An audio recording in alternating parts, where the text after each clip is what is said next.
And I can't hold it much longer. Gonna let go so I can be free.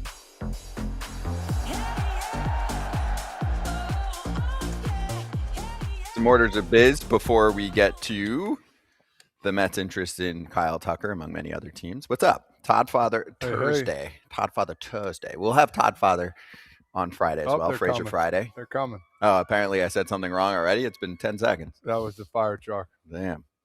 I did speed today. Guilty. You look amazing, Todd. Here we go again. Your cortisol levels, you just look, you're beaming. Your skin looks so much better. This guy, man. My cleanse went well. 81 hours. You went 81 hours? 81. Wow. Yeah, and 81. You do look good. I feel good. I feel great. You look refreshed. Is that like a week? I haven't eaten any grease. No, you don't know your numbers. 3.5 days. I haven't eaten any grease, nothing, no sugars, nothing. I'm feeling good. What was the hardest part? White is slimming. You look great. Yeah. Thank you. Mm-hmm. Appreciate it. What was the hardest part? Kratz said. Not eating? From like 2 to 4 p.m., 2 to 5, like you get that crave of like, just go in the fridge and just go crush something. And you just chug some more water. That's all. That's incredible. Yeah. I don't have that kind of discipline, but I respect the hell out of it. 81 hours. So I believe in myself. I could have done more, but I was like, yeah, all right, let me just try it. I had 2 eggs and an avocado my first meal, and I'm like, all right, I kind of missed it a little bit. So, and then I slowly, little ground beef, couple more eggs, and I slowly and surely, and now I got my wife's cousin who's a chef. Is cooking me up meals each week, so it's good. I like it. Hey, maybe you'll be on Survivor. If you've got what it takes. Listen, you don't want me on Survivor. I don't eating okay, but trying to survive out there, I wouldn't be able to sleep. All right, a couple things. So first off, happy Arbitration Exchange Day to those who celebrate, like I mentioned, on Fair Territory. I was on Fair with Ken. It was great. So if you want to check that out later, maybe we'll get some money news that pops up. I don't really care about the ARB number, but if there's anything like an extension during the next couple hours, we'll let you know. Number 2, over the next couple hours, if you can, head over to that Hall of Pretty Good Instagram page and vote for our boy Kevin Pillar. He is currently in the running for the Hall of Pretty Good. He's going to make it, but there's an elite tier if you get, I think, 90% or higher on the vote. So we even put the QR code up on the screen. I know many of you catch this show later on, or if you're listening podcast form later on, the voting will probably be done by then. But if you're in the chat right now, the many hundreds of you, and you want to do this while you're listening, that would be great. It's real. I mean, what do you define as real? Like he keeps asking, he's like, is this official? When we had this conversation, this isn't Cooperstown. I thought somebody was like a made-up thing. It is a made-up thing. Oh, it doesn't go through MLB or anything? No, then not through MLB. Then forget about it. But wait, I don't care. What does MLB get to? Why do they get to decide everything? I get it, but does he get an award? Does he get anything like a plaque? I wouldn't want to post that on my wall. Hall pretty good, I guess. Like. Yeah, Todd Father's posting fines. He's posting offers from UConn. Yeah, man. He's posting this bad boy. Yeah, but no, I guess it's pretty cool. I mean, the guy's got a good following. He does. Yeah. He does actually have a good following. You know what it is? And Kratz, you tell me if I'm wrong. There are many players that fans feel like they'd like to further acknowledge. And the Hall of Fame is such a small amount, right? It got really small for a time period. It's opening up a drop, but still, I mean, it's such a small sliver of players that I think fans just enjoy seeing the name pop up again and being like, tip of the cap, this guy was good. Yeah, I think it gets some underrated people. It's a little bit more love that they should have gotten. It's also very much your generation, Scott. Like everybody gets a trophy. So let's give Todd, what do you want? Do you want something too? Wait. What? We're the same generation. I just said to Todd before the show started, they don't make them like they used to. I am definitely not in the everyone gets a medal generation. No, me neither. No. With that pullover you got going on, the podcast people, you need to check out the show. Scott has got his Christmas cardigan on. That is, you're old school with that. I spend a lot of time in Florida. When I don't, I try and take advantage. We need that in foul territory gear so we can all rock one of those. It says FT right here. Yeah, that's it. Mm-hmm. Anyway, my motto if you're not first, you're last. So There you go. also, if you're not invited, you're not going to Cincinnati, and that's Kratz. Ah. But I will do this before we get to news, because Todd Father's sitting next to me. Todd, myself, the so friendly, so kind Danny Graves, who is a blast to hang out with as well. He will give the shirt off his back to you. You've been around Danny many Danny's times. He's solid. such an easygoing dude. The best. Yeah. So You we'll know. be hanging. We'll play a little poker. Heard he's a good poker player too. So. I did too. I heard you're good too. All- Specifically in Cincinnati, I heard you're good. Like Yes, you have this home all field of a sudden, advantage. when I just hit the air there, and I get a Jeff Ruby steak the night before, and I'm like, here we go. Over. Locked in. Locked in. Because you've hit dingers there. You know that air. Exactly. Right. And I know exactly where we're playing. The room is Mhm. huge. There'll be some root beers flowing Mm-hmm. and some good food. And Is that I'm on going your to try diet? and bring. I'm not doing a diet, Kratzy. I'm just eating healthier. That's all I'm doing. Again, people are like, "Oh man, what do you do this for a diet?" I'm like, bro, you got to read into it. It's on the cellular level, okay? Listen, Is it in I'm your gonna- is it in your new lifestyle change to have some Ruby steaks and some root beers? steak is good. Steak is good protein. We need that. You're on a cellular level. I'll call you Yeah. on my cellular phone. The dude's allowed to have a cocktail on a Saturday night, Yeah. okay? But on the What? Sunday, so it's not this weekend, it's the weekend after. Just for anyone that's in the Cincinnati It's area, coming quick. it is coming quick. So it is the weekend of the 17th. 17th, the poker tournament in Cincinnati. And then on Sunday, we'll do a Q&A. So look up, we'll post about it. Let's post about it today for more details to check out what's going on there and how you can get involved. And now let's charge. Charging the mound. Will Salmon covers the Mets for The Athletic, among other teams, but he focuses on the Mets during the season. And he put out a story about the Mets' interest in Kyle Tucker. So he said what to make of the Mets' interest in Kyle Tucker. And he wrote about how the Mets would be mostly interested in one of those high average annual value, shorter term contracts. He also mentioned how Jim Duquette, who's pretty tied in with the team, he used to work for them, and he's been on this show, and he works for SiriusXM, among other spots, SNY.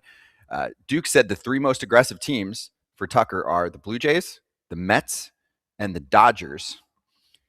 Salmon also wrote about how Mets officials actually feel that their roster is really strong right now, that their defense is better. Fangraphs WAR has them sixth best in baseball.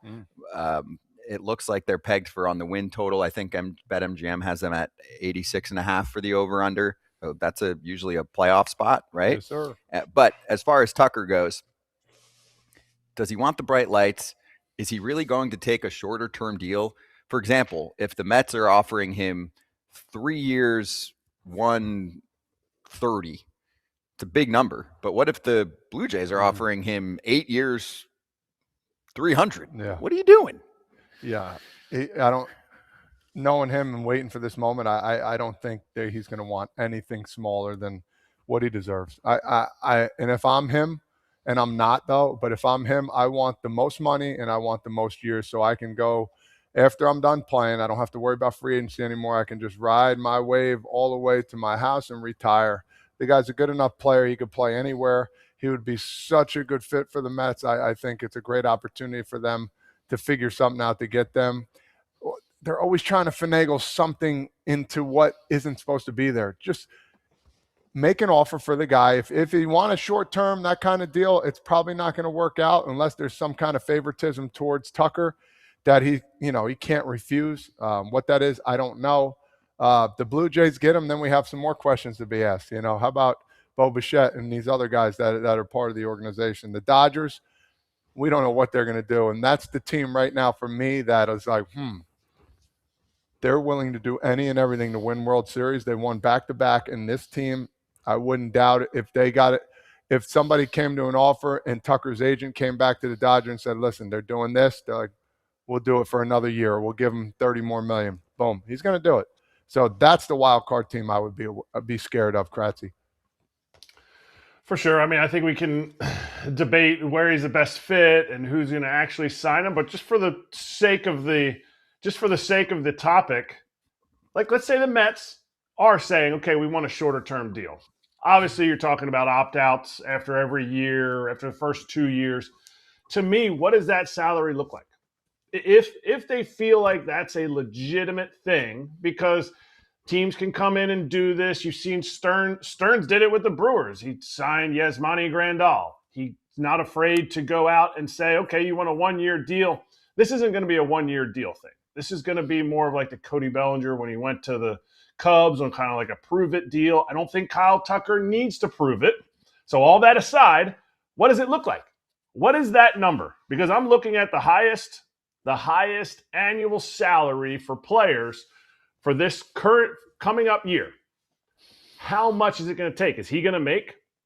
Will they offer him 3 years, $120 million? Are they going to offer him, which would give him exactly what Judge is getting? I don't think Major League Baseball wants any team to do that, because yes, it's a 1-year deal essentially, but you're raising the average annual value up, and it's giving less ownership to the Mets. Like, hey, you know what? If he gets hurt, we're only stuck 3 years. Like, what do you guys think that number is? Because if that number isn't more than 40, you're talking then Vladdy, and then Zach Wheeler's making 42. And then obviously he's not getting Soto money, but is he going to get more than 40 a year on a short-term Mets deal? Yes, I think he could. I think the Mets would do 3 years, 120 right now. Remember, some fans are going to go, hey, last year, Alex Bregman got, what was his final number? I think deferrals made his number 3 years, 90 on net present value. So that was 30, right? Because I think it was 3 years. Was it 3 years, 120 for Bregman? If it was, the first year wasn't as backloaded as the other years. The other years he wasn't getting as much up front. And it didn't matter, right? Because it ended up turning into a 1-year deal. But it does matter because that's how you look at the back-end security if the player gets hurt or something like that. Point is, do I think that in today money, a team would offer Kyle Tucker $40 million or even more? I think a team would offer him 45 on a 3-year contract. I do. But the question is, do you want that, or do you want like 35 over 8 years from the Blue Jays? To me, it's seeming pretty clear that the Blue Jays have a legitimate offer on the table for him for a lengthy amount of years, and he has to decide if he wants to take that. And they probably have the winning bid by a good margin. The Blue Jays have been aggressive as hell, right? They did this with Dylan Cease. They were like, boom, we're throwing this at you. We know it's the biggest and the best. You want to ball with the big boys that almost won a World Series or not? And they probably said, listen, I'm giving you this. You got to let us know by the end of the day. Though I've been in those part of situations. You got 24 hours, or this is the offer we're given. You got to get back to us within the next couple hours here because we got to make our decision. So that's the unknown, and that's what that's what you got to understand. That's why being an agent is tough. That's why business is tough. This is a business that they're all going through, and if I'm Tucker, I'm like, I want this to be done sooner than later. So hopefully we get some answers as we move by. Something. Hey, look, at the Dodgers offered this or the Mets offered this, so we know, what is really going on behind the scenes. I would be shocked if the Mets land Kyle Tucker.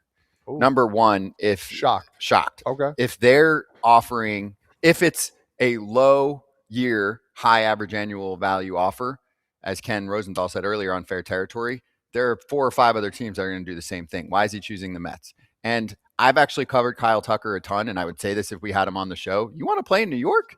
He is like such a low-key dude. Low-key, yeah. What is the term that you use, Kratz, that a lot of the youngsters act, where it's not nonchalant? He is the definition of nonchalant.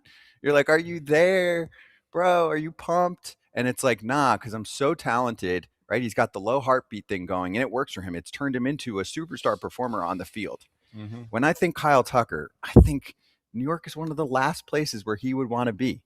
Nonstop media, tons of heat, right? I grew up in the area, so you're a Jersey guy. Yep. Kyle Tucker, if given the choice, is going to select a different destination. Yeah. And you got to know how to work those people, the media, the fans. It's not his game. The atmosphere, going home, having people screaming at you through the cars, and next thing you know, you're going to bed at night like, oh my God. Go ahead, Kratzy. No. I was just gonna say you grew up in the area. You didn't grow up in New York, but you grew up in Jersey. Yankees, all that stuff. And I know I've heard you say it. Like, dude, I had a problem with this dude. What was his problem? Like, and your you're outward. You express how you feel.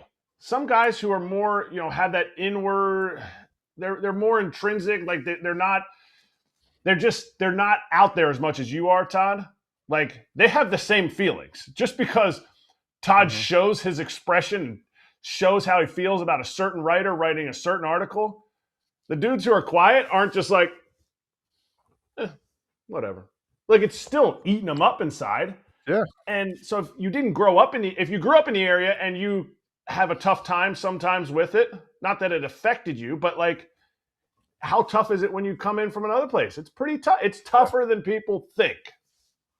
Yeah. You think you had it one way. It's like, oh man, this was hard. And then you come into New York, it's a different beast. And we all know that and understand that. And like where you see a guy like me that would call a guy out on something or would say, what kind of question is that, man? I'm not answering that. Or you got a new guy that comes in, it's like trying to beat around what the guy was asking. Then all of a sudden they put an article up that, look at this facial expression. Look at this. He must be doing it. And all of a sudden you get labeled as somebody that you're really not. So, yeah, it's harder. I think Kyle Tucker I think he can handle it. But at the same time, there's been a lot of guys who haven't. He can handle it. The question is, if given similar offers, why is he going to pick a place that's not really up his alley? He would have to think that they're in a seat to make the playoff. Right. But it's like if the Dodgers and Mets have similar offers, I mean, then money comes into place, and then do you want to win a World Series or not? Pretty much comes into play. Got a better chance with LA, of course. One last thing here, a question from Noah in the chat. If he can play for the Cubs, why couldn't he handle the Mets media market? Number one, he played for the Cubs for Who said that? one Noah? season. Number two, Chicago and New York, different. No, totally. Not that it's not like a soft market in Chicago, but it's not New York. It's much softer in Chicago. It is. It is. I don't mean to go over the top of that. I know I was with the White Sox, but still, it's a softer market. You got your guys, and you sit there and I used to tell the guys over in Chicago, you can ask all of them, two of them. I said, you guys couldn't handle New York, and I used to bust their chops all the time. I remember like it was yesterday. And Noah, I respectfully, it's two totally different markets, and these guys will chew you up and spit you out if you let them. That's all. Boom. There you have it. And if you want more toughness on the Metsed Up, the show, the podcast, go check it out wherever you listen to your pods, or on the Metsed Up YouTube channel. They'll address this interest for the Mets and the other part of the article, which is, are the Mets really good enough? Because team officials think they are. Most people think they are not yet a playoff contender. All right, guest time. Lance Brozdowski joining us right now on FT, player development analyst for Marquee. Excellent YouTube channel you should check out as well. Sizing up pitching as well as anyone in the game right now. Lance, great to have you on the show. Thanks for joining us. Of course, we give you the quick bat phone call when we see this trade involving Edward Cabrera moving over to the Cubs. And I know you know about the prospect return package too. So first off, I wanted to get your thoughts on the whole thing. Yeah, first off, thanks for having me. Always good to see you guys. Hope you're well. Happy New Year and everything. It's a fun trade. Cubs finally did something. We've been waiting like 4.5 months, and potentially we've been waiting since last deadline where they didn't do too much. So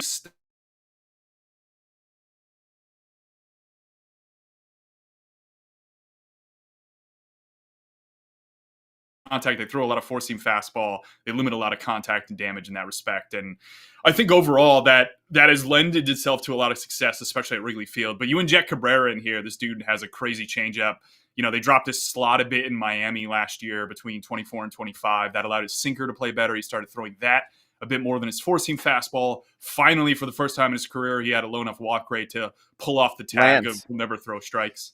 Lance, hold up. I'm going to stop you for a sec. Super, of course, this is how the world works. We tee you up for the first question. It happens like once in a blue moon. We had like a 10-second freeze, right, on our whole show. So I'm just going to re-rack it if you don't mind. We tell it like it is on this show, right? It's the internet. That's the power of what we're able to do here, but we're on for hours every day. Can I just re-rack you on what you said? Because we missed most of it, all of us. So, and no problem. You know, we want to hear the whole answer here.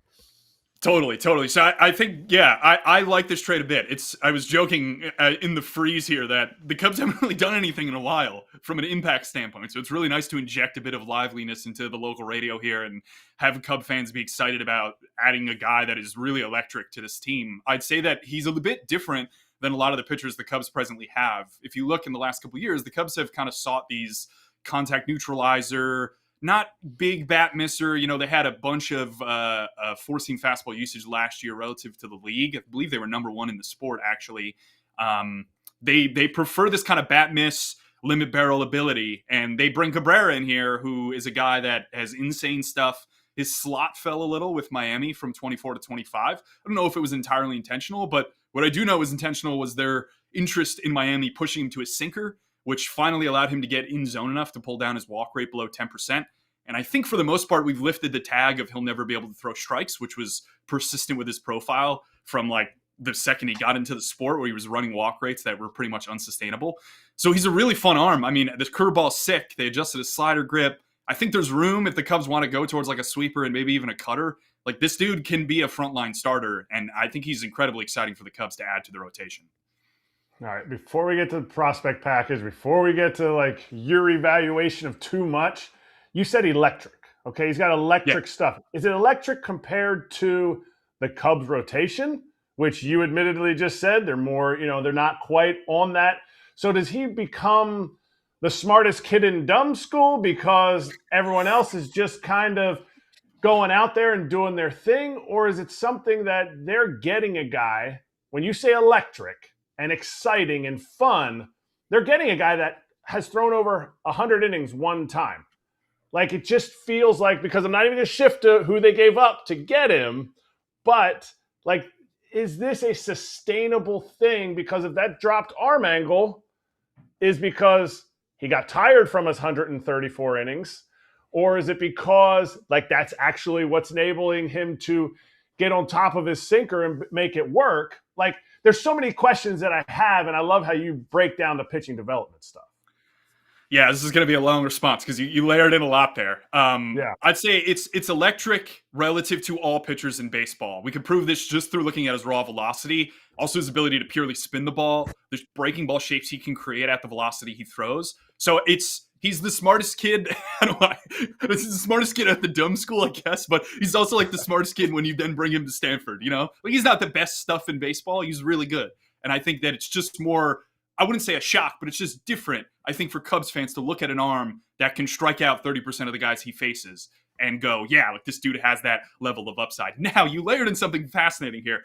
So I poked around a lot on this trade, and the big thing that jumps out to me is how little talk there's been that Cabrera sprained his UCL at the end of last season. And I understand he came back at the end of September, I believe, wasn't through 2 times.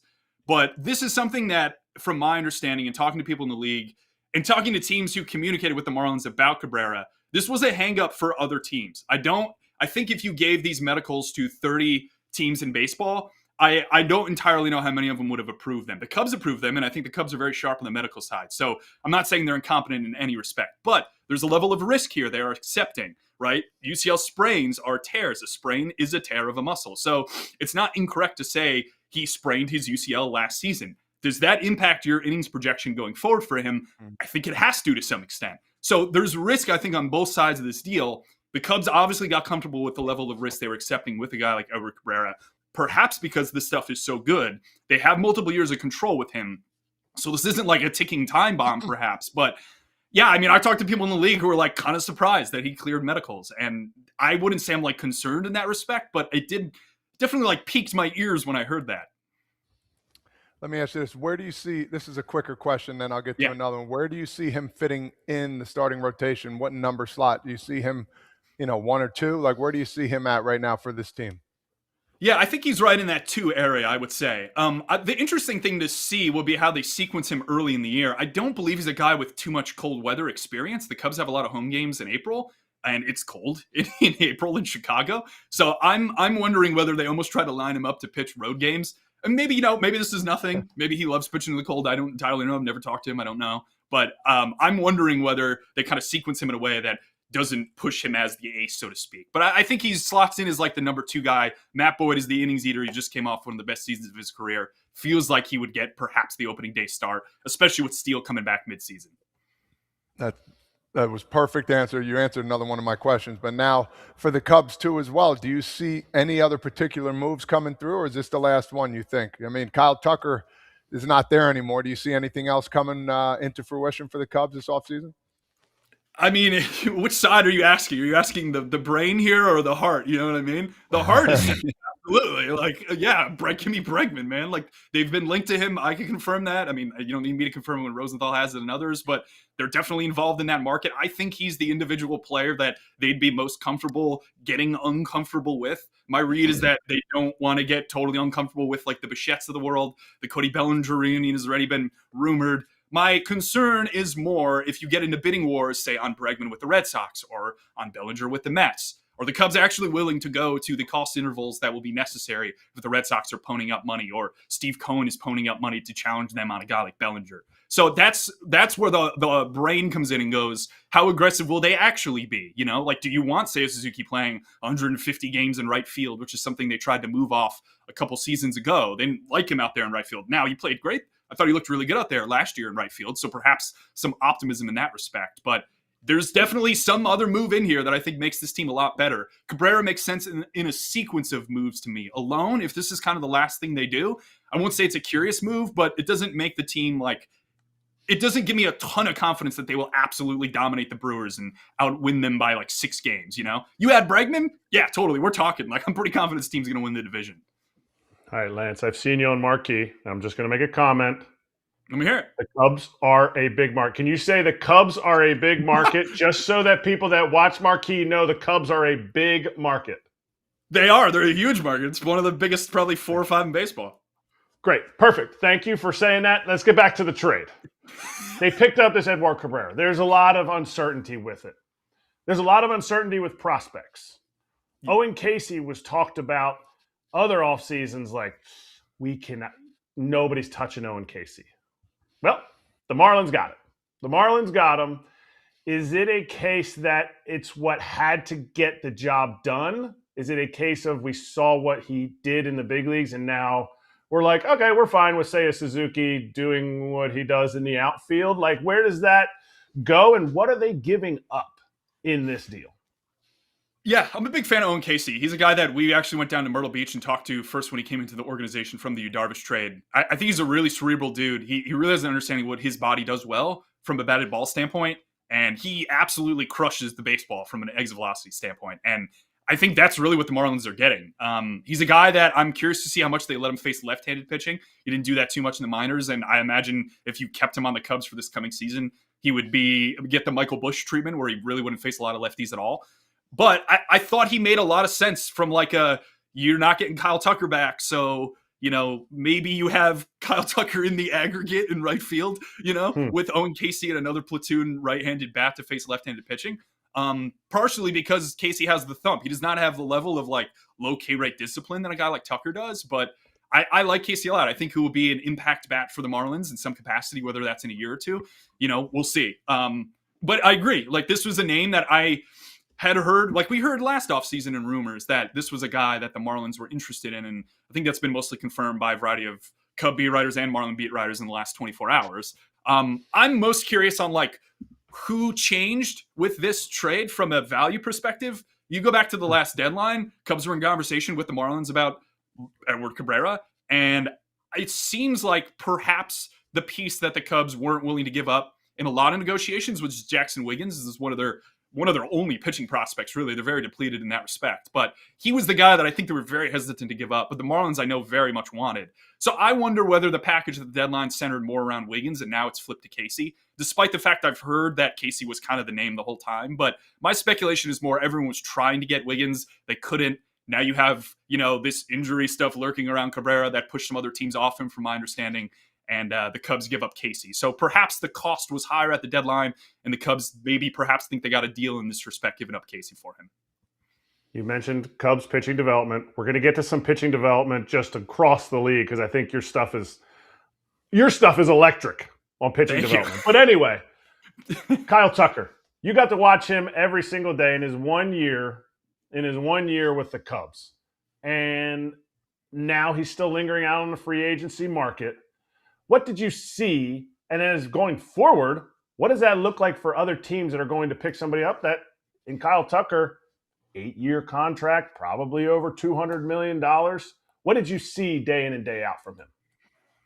He's an electric bat. I think he does a couple things that you guys obviously from the hitting standpoint can point out better than me, but he has a really interesting, if you look at like the side angle of his swing, how he like lays back his hands and how flat his back gets right like into his load and stuff, allows him to catch balls pretty deep and still lift them.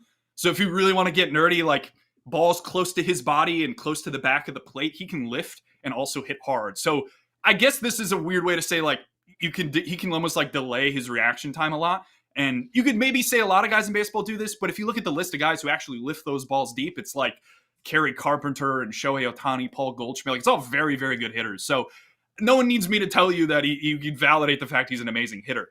Now, is he a quiet dude? You know, yeah. Like, I had a couple conversations with him. I enjoyed my combos with him. I thought he was super insightful and stuff. But, you know, he's not the clubhouse leader from like an Ian Happ or Dansby Swanson or Nico Horner standpoint, who, like, those guys have energy and they lead the clubhouse. He's a guy that was the best player on this team from an offensive standpoint last season, and yet I wouldn't say he like carries the torch, as though in the clubhouse he is the alpha. You know what I mean? And I'm not knocking him for that. Like he's not going to change his personality. You know, like he is who he is. So I think another team would be getting a guy who's going to be a very good hitter. As to whether he fits, as you guys were talking about in New York before I popped on here, it's a great question. Chicago is, in fact, very different from a media standpoint than New York. I grew up on the East Coast. I very much can attest to that. But yeah, I personally think he fits with the Dodgers the most because he will not get a lot of media requests on that team, right? Like people go into that clubhouse and you want to talk to Ohtani and Freeman and Betts and everybody else probably before you go to Kyle Tucker, and maybe that helps him kind of settle in.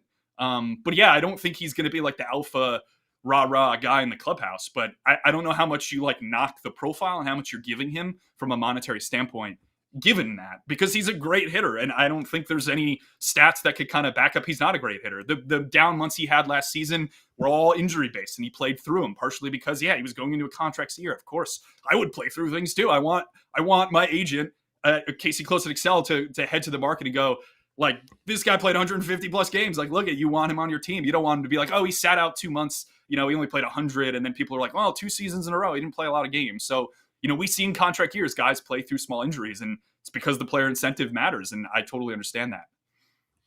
Let me ask you this. Do you think a guy like Kyle Tucker would want to go to New York? And like, do you think he would want to be that star all of a sudden changing venues from Chicago to New York? You think he would want to go there?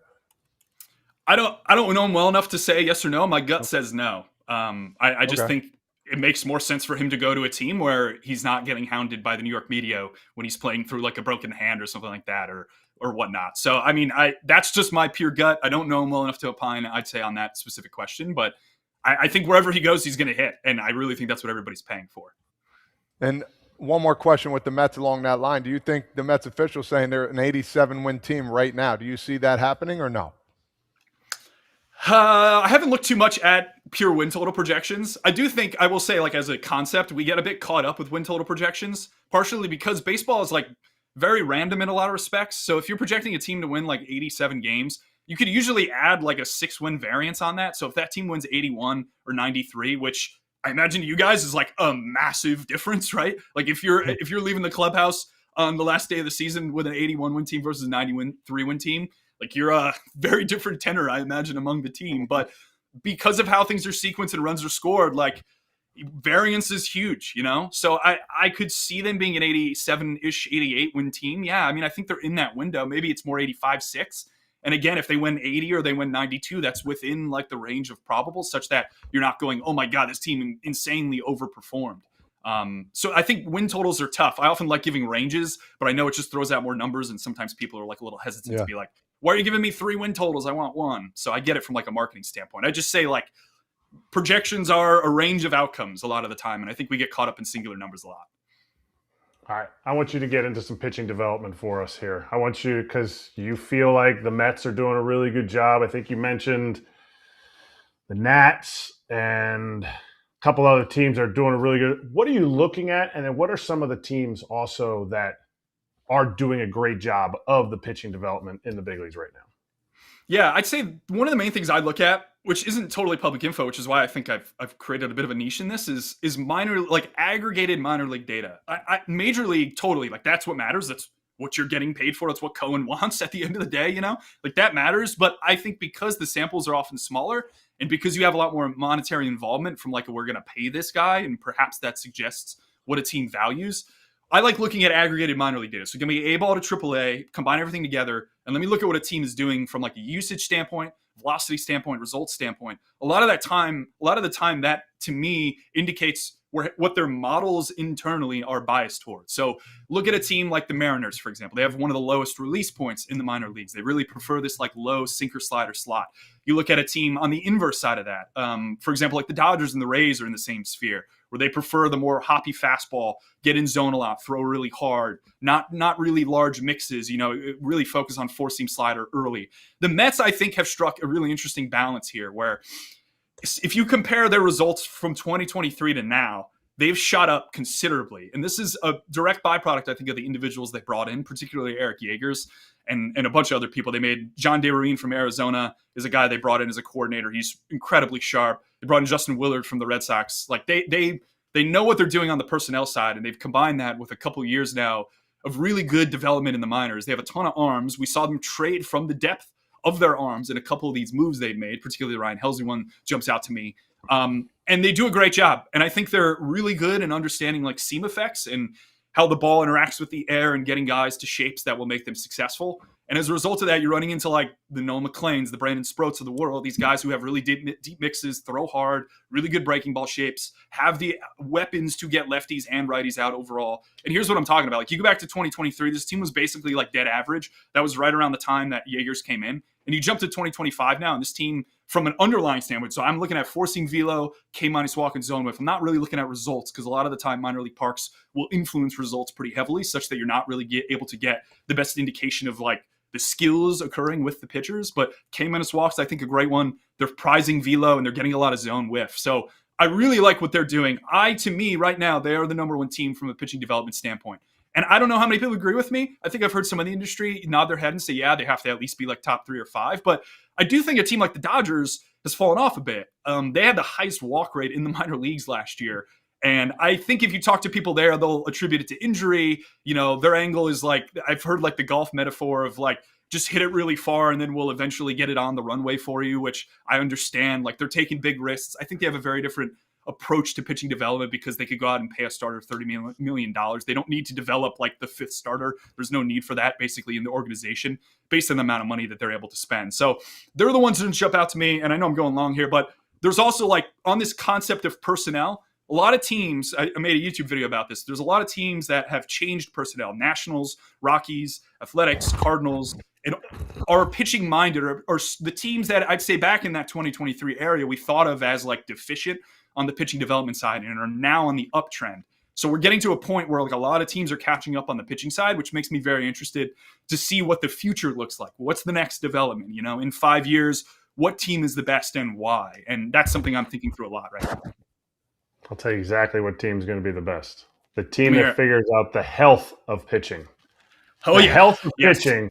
If you raise your organizational velocity by, I don't know what percentage that is, but you went from 15th to 3rd, but your health declines, is that a negative from a pitching development standpoint? Because you're in on it. Is that a negative? And should teams and can teams figure out how to keep that health? Because to me, that's the holy grail of pitching development. I agree with you. I think that my theory right now is what we see is velocity continues to climb and injury rates either stagnate or slightly decrease, which I would argue is a positive trend overall for the league.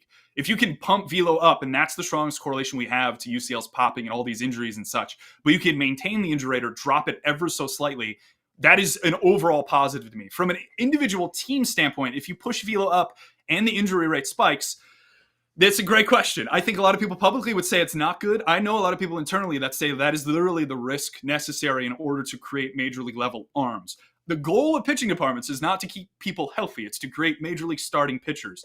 And what are major league starting pitchers right now? They throw really hard with massive breaking balls and have deep mixes. So there's any correlation between what I just said alongside the injury route. I think personally there are a lot of teams that would be comfortable with a small spike or even a relative spike in injury risk if you can then convince your front office that your team created the possibility of major league starters, or increased, the possibility of having more major league starters.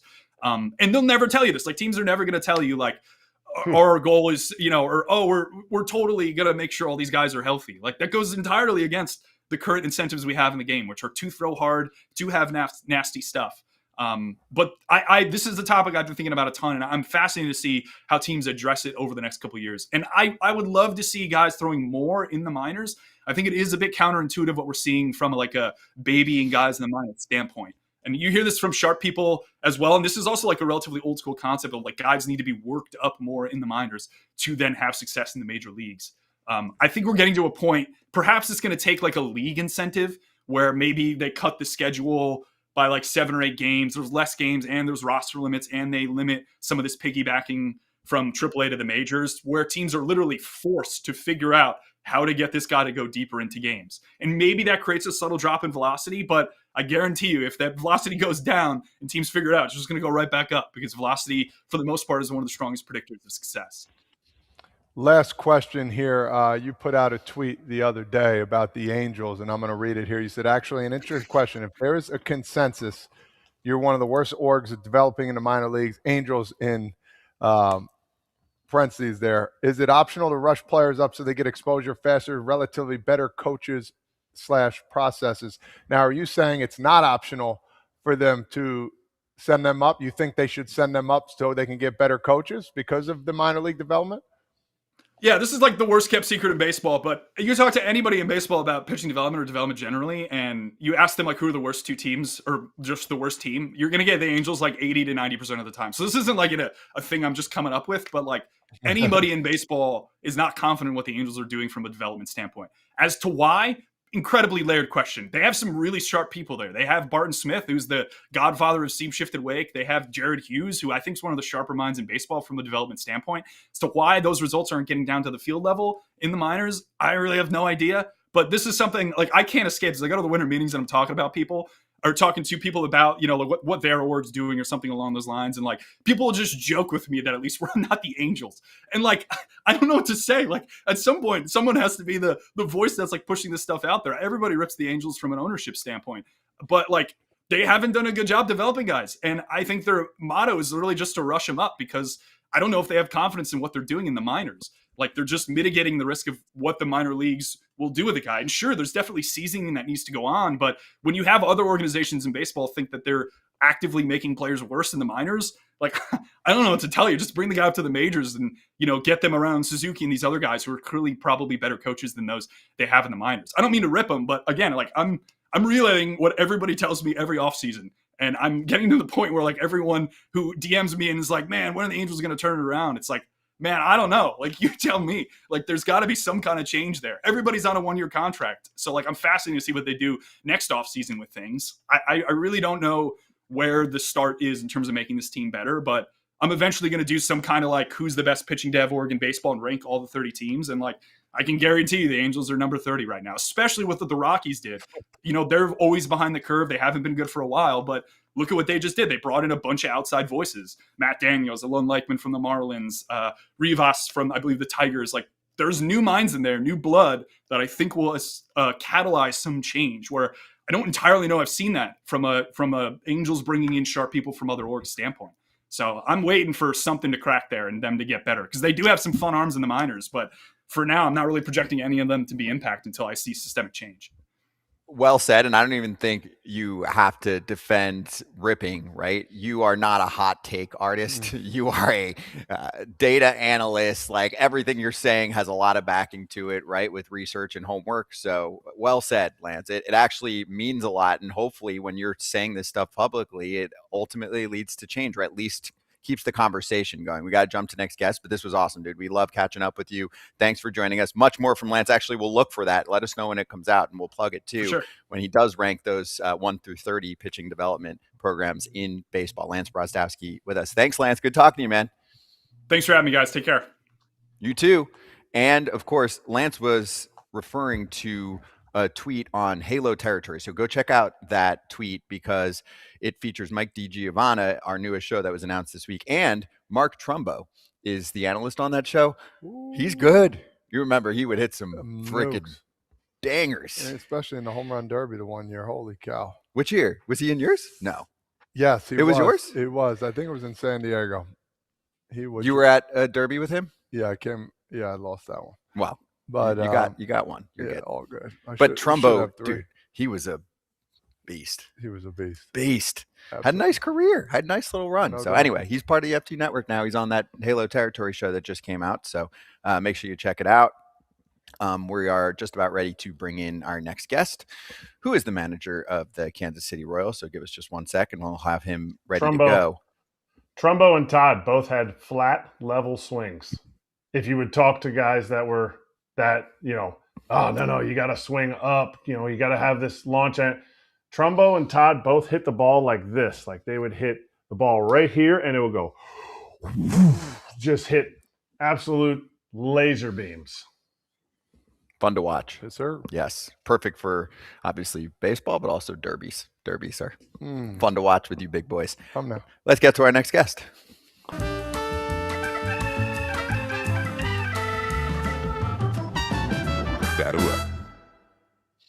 Matt Quatraro is the manager of the Kansas City Royals, back on foul territory. And Matt, it's great to talk to you. Happy offseason to you for a little bit more time. I'll say now, future longtime manager of the Kansas City Royals after your extension. Congratulations on that. And of course, we want to start there. Tell us how it all went down and how excited you are to lead the next great Royals teams.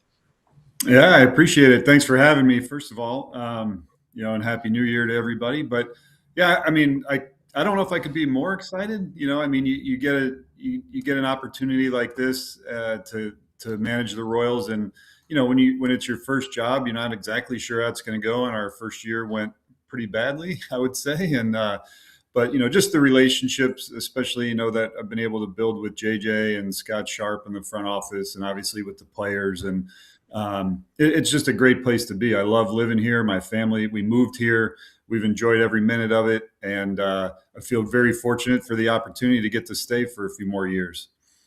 Everybody loves Kansas City. There's just no Overland Park, wherever you live, the whole area is it's great. Even though you're going to get a new stadium soon, but we won't talk about that. You are so like even keel. You've always been a very even keel person, even when you were with the Rays when I was over there. Very even keel. When you get this extension, and obviously it's not just like you pick up the phone and they go, "Hey, we're giving you an extension." You go, "Whoa." But when it finally gets pen to paper, when it finally happens, how do you celebrate? What is your reaction? Who is more excited, or who is the most excited? Because I know I've seen you laugh, so that's cool. But you're very stoic and just, everything's fine. We won 50 games or we won 90 games in the same queue. But how did you guys celebrate?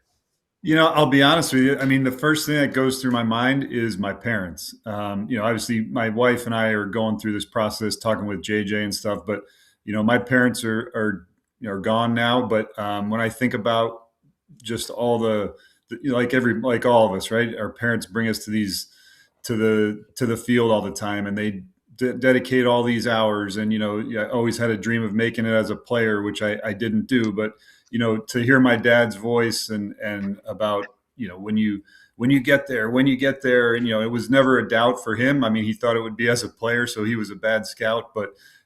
Just the opportunity to get to the big leagues as a coach, and now to manage. I just think about them, and obviously my family. I mean, so what did we do to celebrate? We high-fived. My kids were excited. They've told me prior to this, they've said, "Hey, Dad, we don't want to move again," because they moved 3 times in 3 years or 4 years, whatever it was. And I said, well, I mean, some of that's out of our control, but they love it here, and so we were all excited, and we talked to them about it. They're a little young to understand all of it, but I mean, asking them if they wanted me to keep doing this and all those kinds of things, and just making them part of the process. But my wife and I are really excited about it. We celebrated. We went out to dinner. We tied it in with her birthday, so we went out to dinner and we had a good time. Let me ask you this. I mean, a lot of coaches, managers, when they first come up, they have everything in their mind, what they really want to do, and there's certain philosophies. Is there something that you really rely on a philosophy-wise coming into spring training, or is it kind of the same message every year? Is it the same, we're a World Series team, this and that. How do you strive to get these guys better? And what are some philosophies that you have as a manager that, not many people know about you, about the whole situation of being a manager? I don't know if there's anything that different than the other managers that, and I think, I've learned from some good managers. I was around Joe Madden and Tito and Cash and those guys a lot, and I've taken a lot from them. But beyond anything else, it's all about you guys as the players, right? I mean, I don't have this job. I don't have this opportunity. I can't coach any baseball, regardless of the level, without the players. So the thing I try to do better every year is learn about the players more on a deeper level. And encourage them to learn about each other as teammates, because I really believe in that. I believe that the more you care about the people that are around you, the more you're willing to go to battle with them. And I think those are the things that we're trying to improve on here, because I think those are the things that help us win on the margins. So, no, I don't have some philosophy that if we achieve this many doubles or this many homers, whatever, because you see teams every year that they win different ways. And I think that's our goal, is to win whatever way it takes every night. All right. So the best to get the most out of players, how can we get Vinny P to think April is July? Because we just had Vinny P on and he goes, if I can figure out this whole April thing, I think I could do pretty well. And he also, I'm gonna couple that with, he said you're coming to see him in Nashville. Is that because you want to go to Nashville because Nashville's fun? Or is that because you want to lift weights with Vinny P and hit with Vinny P? Well, I'm a little smarter than that, Kratzy. I challenge him to a race. That's the one thing not lifting, not swinging, none of the things that I can't do. So, no, I that's one of the ways that we're talking about, like trying to get to know players better. And I've been around Vinny a few years now, but it's not just me. It's our whole staff tries to get out and see a lot of guys. We don't by any means get to everybody. But I think that's one of the ways they get to know us better. We get to know them better. We can talk about things when it's not the heat of the moment. And, I'm giving you a day off today and everybody's mad and you got to reason with what's going on. But when things the pressure's not on as much, and you can just get to talk about stuff that's baseball or life. And I think that's what's important. All right. Well, you said it yourself. You're not going to visit Erik Kratz in the offseason. How do you deal with the fact that you're not going to get to everybody? How do you deal with those hurt feelings when all of your players are watching and you see that you're going to visit Vinny P, but you're not going to see, you're not going down to see Maikel Garcia, who just got some extra cash? Like, how do you deal with that? Because I love what you're doing. I think the connection part is what you dominate with, and that's the best way to be the best manager, best man, best brother out there on the field. Well, I mean, I think some of it is logistics, right? Maikel, I don't think any of us are going down to Venezuela right now to check things out. Yep. But, we also talk to the guys like, hey, do you think it's important for us to come see you? Like, especially on the pitching side, some of the guys are so into their routines, Brian Sweeney, those guys, they talk to all of them. Like, I don't know, I think of a Michael Wacha, like he's been doing this for 14 years or however long. He's got his routine and we know we're going to see him. And, he doesn't, it's not something that moves the needle for him as much, so to speak. But so we're somewhat calculated in it, but also there's plenty of guys that aren't our everyday guys that we're going to see. Talk about Maikel Garcia. Well, I brought him up there and he got an extension. Is this the only way that America was ever going to see how good Maikel Garcia was? By the fact that he got an extension and then people start looking at his stats and go, I mean, a baseball show, we saw it. We've seen it for a little while, but is this really the only way they would have seen it? And is there more? Well, I hope it's not the only way because, I mean, the playoffs a couple of years ago, he showed out pretty well on a big stage, playing the Yankees. So hopefully people were paying attention, and hopefully we get more opportunities like that. But I don't think that's the only way. And I do think there's more. I mean, I think that's the beauty in locking a guy up at the beginning of his career, because you do think there's more. If we thought he had hit his ceiling, I'm not so sure that would be the kind of guy that you're trying to tie up. I think he's, he's 2 years now playing a new position, Gold Glove winner. He saw the jump in offense last year, and I think that goes with the physicality that he's dedicated himself in the weight room. And like a lot of guys, you grow into your power, but also growing into learning how to be a big leaguer and take your lumps and come back the next day and be the same guy. And we're seeing that right in front of our eyes, and it's a lot of fun. So I think we've kind of scratched the surface, but I think there's a lot more there. Another pickup you had, Matt Strom, left-hander with the Phillies. Can you talk a little bit about why he's a good fit for your organization and what you guys thought and saw there as his career moves forward? Yeah, I mean, he's an original draft from the Royals, so they knew him well here. Obviously, we've seen what he's done the last few years in Philly. You got to have a deep bullpen. You got to have guys that he's left-handed, but he's going to have to face a lot of tough righties. We know how that goes, right? He's going to come in games in high leverage, whether that's the 6th, 7th, 8th, wherever it is. And we got to be able to get the key hitters in the middle of the lineup out, and we think he can do that. He's a guy that we have a good culture in our bullpen, and he's a guy that, from everything we know about him, that he's going to fit right in there and be a key piece for us. I want to go back to the management part a little bit. I just love, the game within the game. As a manager, what do you think is one of the hardest things to manage, during a game? Like what is the hardest process? You're going through the situations in the game. You might have a clear position. We'll use this guy here. We got this guy to bat in case this happens, or they bring this guy in. What do you think is the hardest thing as a manager to face, when you're within the game? For me, it's no question. It's taking the starter out and when to do it or when to give him that extra hitter.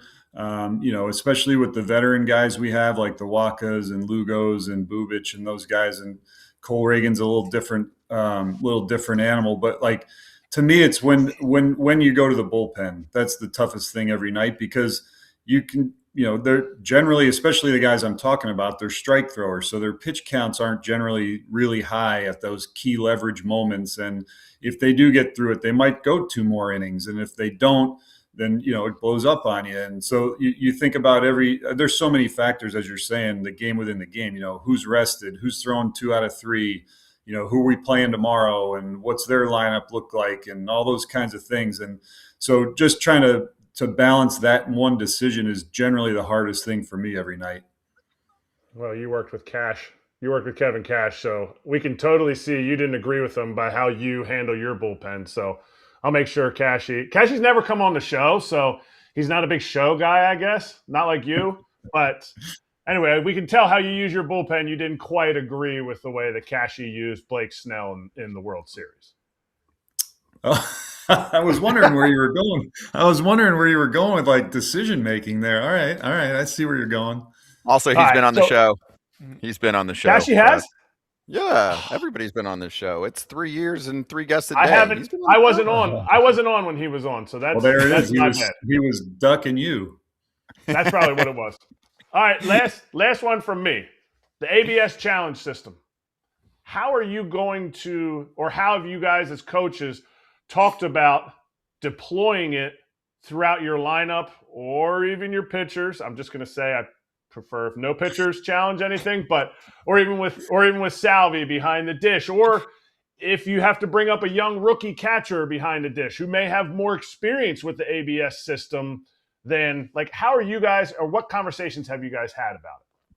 A lot, and they're going to be ongoing. I mean, we're going to rely a lot on the experiences of the guys that have been in AAA the last few years, because, we saw it briefly in spring training last year, and we get to look at the iPad, between innings and all that kind of stuff. And we generally know, speaking to Salvi, that he's really aware of what the strike zone is. So we're going to trust him. But to your point, yeah, I think it'll be tough to really rely on the pitchers. There'll be a couple guys that you might feel good about, but we're going to do a lot of talking with the R&D department, the leverage and understanding when to use it. And I mean, I think it's one of those things that we're not going to know who's good at it until we really get into it. So we're going to try to simulate as many things as we can in spring training on the backfields, get as many looks at it as we can so guys can get comfortable with it. I mean, I remember last spring, the big league guys like Salvi in particular, when he was hitting, he was very like sheepish about even trying it, like, well, do I want to make the umpire mad? Or, like nobody knew what to do. But now that it's here to stay, we have to get good at it because there's going to be some advantage to be had there and understanding the right time of game to use it. So, great questions. We don't know exactly how it's going to unfold, but we're spending quite a bit of time trying to figure it out.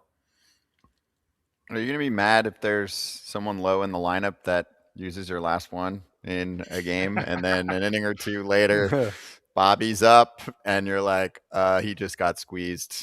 This is not good. If that guy low in the lineup gets Bobby up one more time by winning that challenge, I think I'll be all right with it.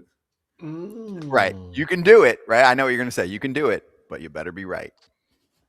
Yeah. Well, I mean, that's, it's interesting. I mean, you guys that have stood in the box in the big leagues, you know, I mean, you just know it's just a matter of whether it's going to clip that, that one seam hits that one corner, and it's a fine line. I mean, that's why it's so hard to umpire. I mean, those pitches are so close all the time with that nasty movement. So I wish I had a great answer of like, we're going to do this, but I don't have that answer. You still getting thrown out this year? I mean, they have taken everything away from you to have a chance to get thrown out because you can't argue balls and strikes. You can't argue, replay is there. So is it going to be a foul tip? How are you going to get thrown out this year besides the fact that the umpire? Somebody brought it to my attention. I'm not exactly sure how many I have, but of the ejections I have, like 80% of them are on the blocking the base, the obstruction calls on slide. And I guess it just flips my switch, man. I get out there. I know I'm going to be gone, but it's like, when you see Bobby or Tolbert or somebody sliding into second, that's what gets me going. Hey, I wanted to ask you about the offseason. So what do you think held you guys back last year? And do you feel like it's been accomplished so far with the additions? Well, I mean, I think there are a couple of things last year. We got bit by the starting pitching injury bug, and then that even trickled down to the guys that we were expecting to be the guys to replace the guys that got injured. So that was tough. The offensive side, I think we have addressed some of it. I mean, you get a guy like Collins that is an on-base guy, a switch hitter.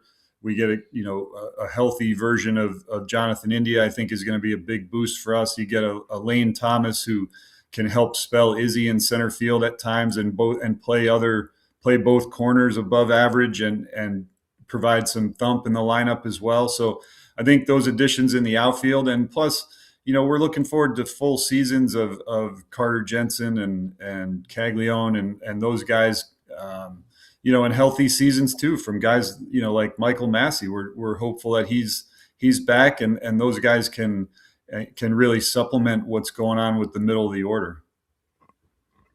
All right. Again, my third to fourth last question. Best KC barbecue. Man, I got to go with Q39. I've really started to like that one. Boom. There you go. Good for you. Free for you now for the rest of the year. Yeah. And exactly. You can do commercials. Q is here. It fits. I should have gone with that jersey number when I came on. 39. Q39.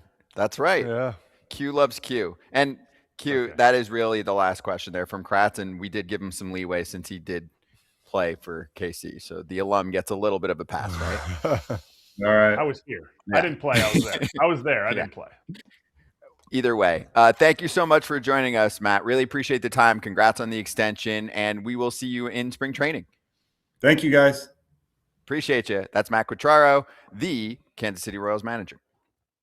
Show me the money. Show me the money! Show me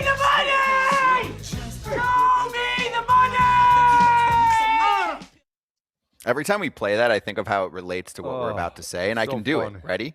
Michael Lorenzen signs a 1-year, $8 million contract to pitch in Colorado. So the conversation went, hey, Michael, would you like to pitch in a brutal ballpark for pitchers? And we'll make sure you're starting again. And he's like, maybe. And they're like, would you like 1 year and $8 million and then a club option for the next year for $9 million? And he said, show me the money. And then he signed. Show me the money. That is not an easy task. No, Michael Lorenzen likes to take a little bit of pain, right? I mean, he's one of the strongest dudes in baseball, but it is not going to be easy to pitch in Colorado as it isn't for No, almost anyone, but someone's got to do it. No, it never is. I think this is a great deal. I think, it might have come down to not having many options out there. Right. As Or well. lesser options money-wise. Exactly. Yeah. And if you're going to get a better option of getting a better option of money, yeah, of course you're going to go. You take that in consideration a little bit, but again, you're a professional. You can go out there and pitch and be who you are. I wouldn't look into it that much, but again, yes, the ball does fly out there. There's going to be some homers that should have not have been, but you'll take that risk. And you're a starter now, and you're believed to be one of their top guys. So go out there and show it, and you never know what can happen the year after. I have a question for you. I want to try and put you in his shoes. So for Lorenzen, let's say he had an offer or two for $5 or $6 million at places that are more favorable to pitch and with teams that are not in a massive, massive rebuild. What do you do? So in your shoes, let's say you're a free agent back in one of your free agent days, right? And you either have the option of signing with a good team, let's just say the Yanks, right? One of the teams you really liked playing for $5 million, or the Giants call and say, we'll sign you for $8 million. And let's say at the time, the Giants are not good. So you have a bad team and a bad hitter's ballpark, or a good hitter's ballpark and a good team. And I'm trying to figure out like what the threshold is and what goes through your head. It's a hard one because I would want to play for that great team, but that's another $3 million on the table. I mean, I know where Kratzy's going, but for me, Sizzler. I'm not sure, but that would have to be where I'm at in my career. Is it the late stages and the option for next year would have to come into play. Okay. It would have to be a player option, in my opinion. Right. You're not doing two. I would do like 1 year with a player option for the next year after. Okay. The club options, I did one of those and, what was it, like 5? I forget what the money was, but I got paid for not even being on their team because they didn't pick me up. But you get the buyout. Yeah, I would rather have a player option to do it. Okay. Kratz? I mean, I love winning. Like, it's hard for me to say because I didn't make a ton of money from baseball standpoint, but I made a ton of money from normal people's standpoint playing. So it's relative. All what Todd said, if I had gotten the option to make the most money at the end of my career and I already had a World Series ring, you're like, hey, you know what? I'm not going to play anymore. So to me, I think Michael Lorenzen is an awesome pickup. Is he going to have a 6 ERA or a 3 ERA? I have no idea. It's how you acclimate to Coors Field. It's how you deal with the fact that it's not the home runs. It's the fact that it's a massive outfield and more balls are going to land. So you just can't let your pitch count get up. You can't walk guys, all that kind of stuff, because they just can't cover the entire field. To me, it's a massive pickup because of the fact that this is a guy. He's still young enough. He's only 34. He can still play. To me, he's a guy that can help some of these younger players be professional, go through the grind. Just like talking to him, he's got his head on straight in the sense that he understands the priorities in the game and about being a good teammate, about what it's like to compete day in and day out. He's been on really good teams where he threw a no-hitter with the Phillies. He's been on really bad teams. And he was a position player. He was a pitcher. Like, it's a guy I think you add to that clubhouse without knowing the other guys in the clubhouse that can only raise the level of everybody because of how hard he works and just his mindset and his positive outlook on the game every day. And he wants to start. I mean, he's bounced back and forth, starter, reliever. Some Rockies fans joked that they should have him hit for them as well. He used to do that. But anyway, I mean, he is a guy who wants to start, and the Rockies are going to give him the chance to do that. The Royals did actually last year. He went 141 2/3 innings. He made 27 appearances. 26 of them were starts, right? The ERA wasn't to dream about. And also, when we're talking ERA now for the Rockies, you got to take that with a grain of salt. You got to use other statistics, like if you want to get basic ERA plus, right? Just to judge that a 4.5 ERA in Colorado could be like a 3 in other ballparks. But yeah, I'm with you. I mean, the Rockies have to start somewhere. Let's bring on a guy that should be able to eat innings, wants to start, sets a great example. I mean, he's a workout machine. I wrote this yesterday on the reply to the tweet. He's a leader too, so he's going to help out the younger guys as well. He is. But ironic that the Rockies are now being run by a guy who just came over from the NFL, Paul DePodesta, over the last 10 years. The first signing the Rockies make under this era is a dude who looks like he should be in the NFL. Is a inside linebacker. He's a house. Yeah. Yeah. So anyway, Yeah, nice little signing for Makes them. sense. Yep. And out of all of us, they would sign you. Because I wouldn't see that. If that's what he's thinking, let me just go for the football look, but no actual baseball skill.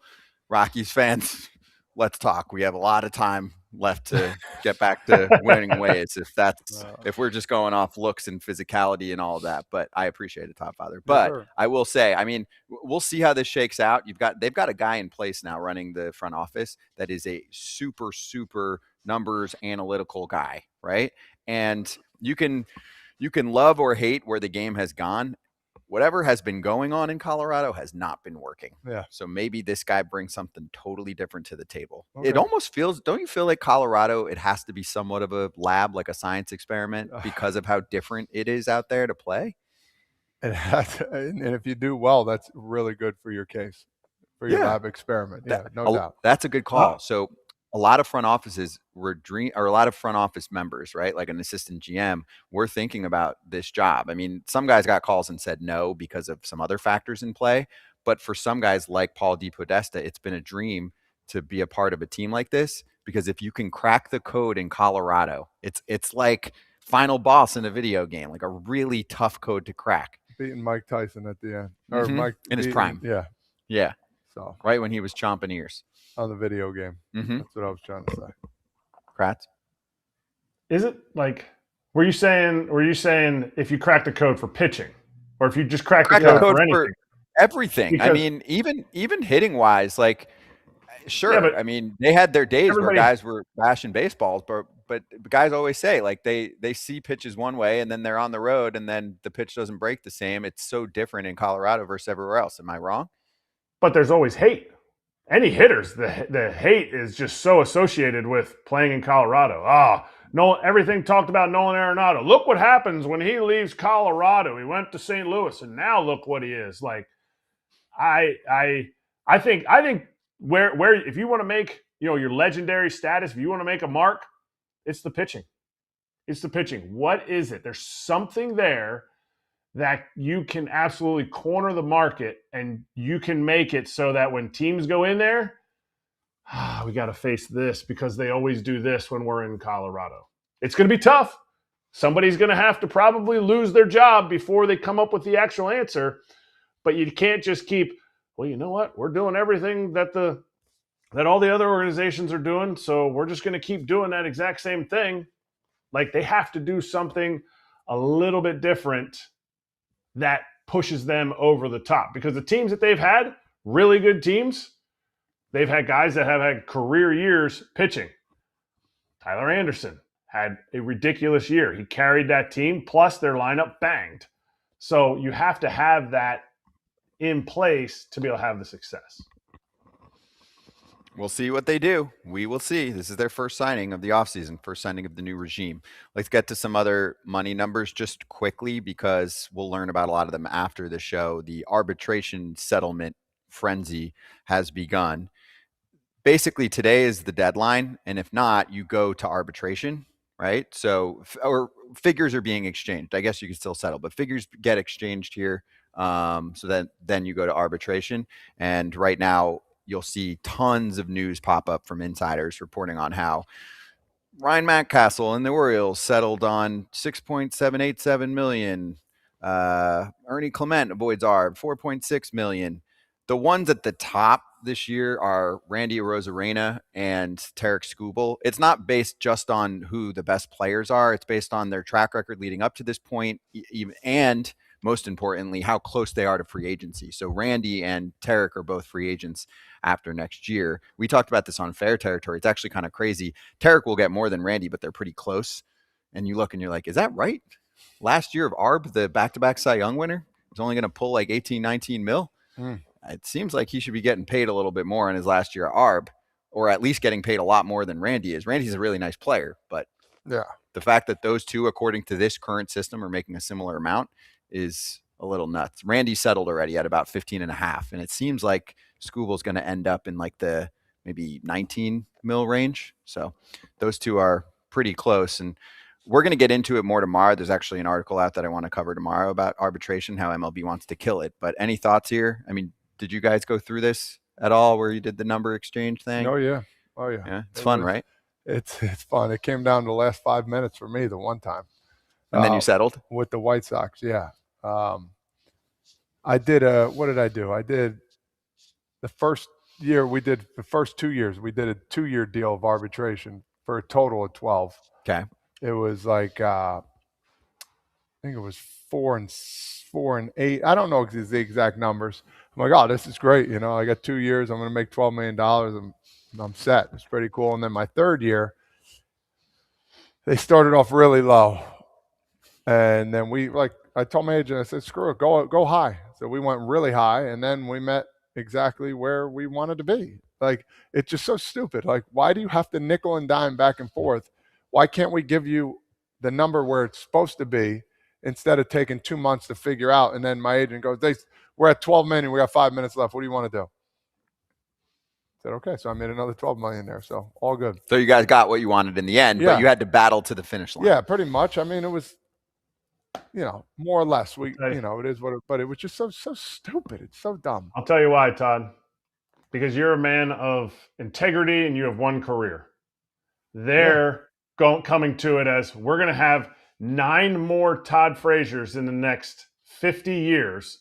If we give Todd Frazier an extra, what were you guys haggling over? $200,000? $500,000? No, probably more than that. No, $2 million.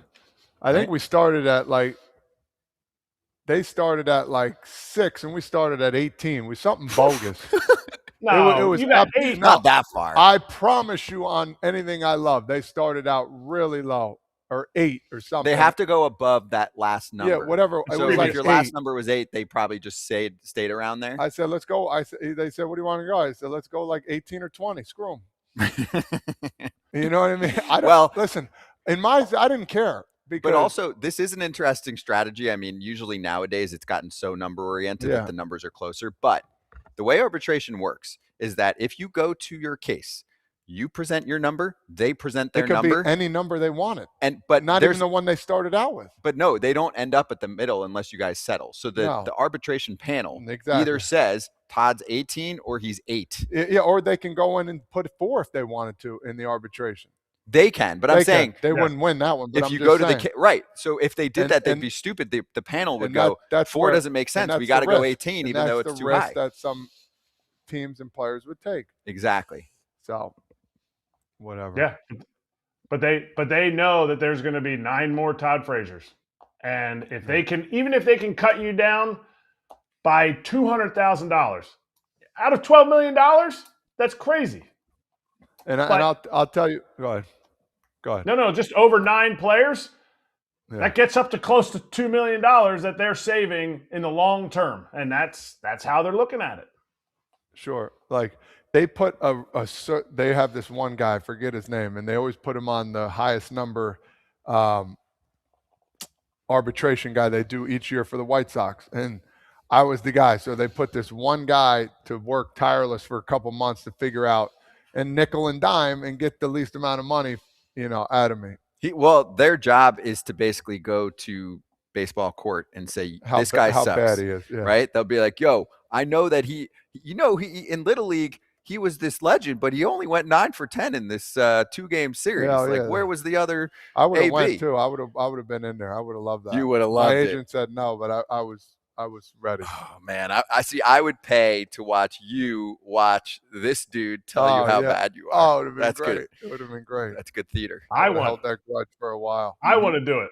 I want to come up with what year. Well, I'm trying to figure out what year that was that you went to. So that would have been 17. So I want to make the arbitration argument of why you sucked in 16. No, that was 6. No, 17 was Yanks. Yeah. Right? No, 17 was your last year with the White Sox. So you made 12 with the White Sox, and then you got traded over. So 16, they were a lucky 40 home runs. You didn't get to 100 RBIs. You were too short with 98. He's got a weird thumbs, and There we go. his strikeout to walk ratio was not great, and his thumbs are really weird. Oh, and he had 15 go. stolen bases. Anybody could have stolen 15 stolen bases. I would have Nice. gotten you $6 million.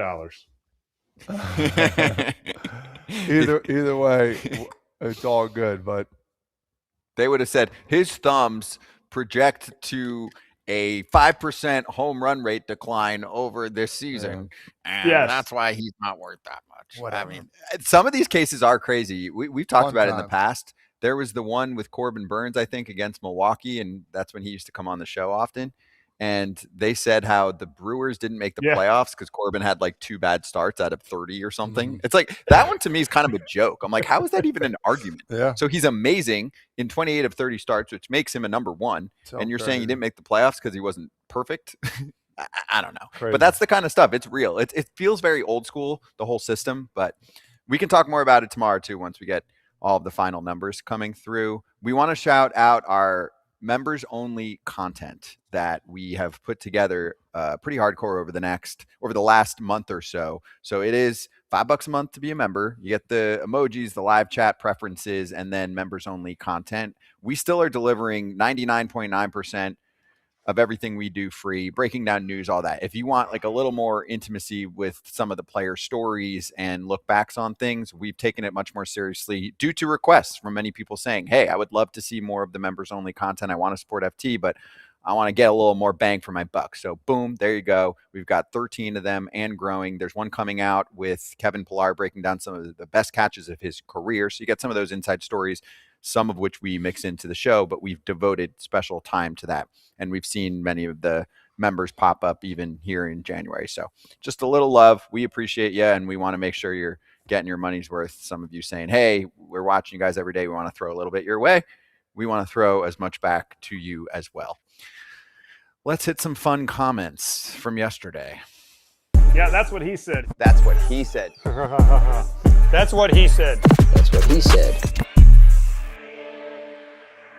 So Perry Minasian, the GM of the Angels, spoke yesterday, and we can start with the tweet. Sam Blum is always out there doing an excellent job covering these press conferences, and also we spoke about this on Fair Territory, if you want to give that a look after this show. But Blum put out an article that said the lack of transparency by Angels GM Perry Minasian continues to amaze. Here's one of the quotes from the presser. We made a jump last year. I think we were in the top 4 or 5 teams in wins from the previous season. We expect to make another jump this year.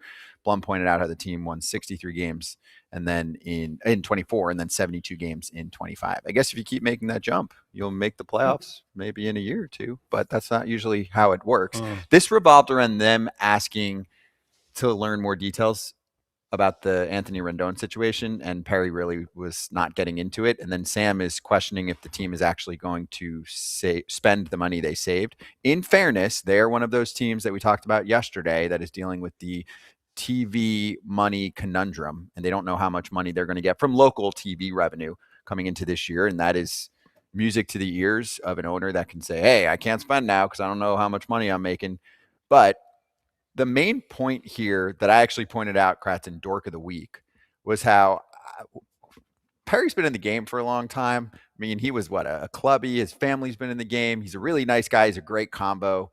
A little less GM speak. I would say this to him at this point on the show if we had him on. Like, you guys do this all the time. I usually let you guys do this. You, Todd, AJ, like, just talk to me like a person. Give me a little. Dombrowski does this. Alex Anthopoulos does this. Many others do. But Perry's just getting very buttoned up and maybe a little bit pissed off. I mean, the Angels haven't been good for a while. But some of the comments yesterday were just, it was almost like, why are we doing a press conference if you're not saying anything? Can't say anything about Rendon. Can't say anything about the payroll. Like, what can we talk about?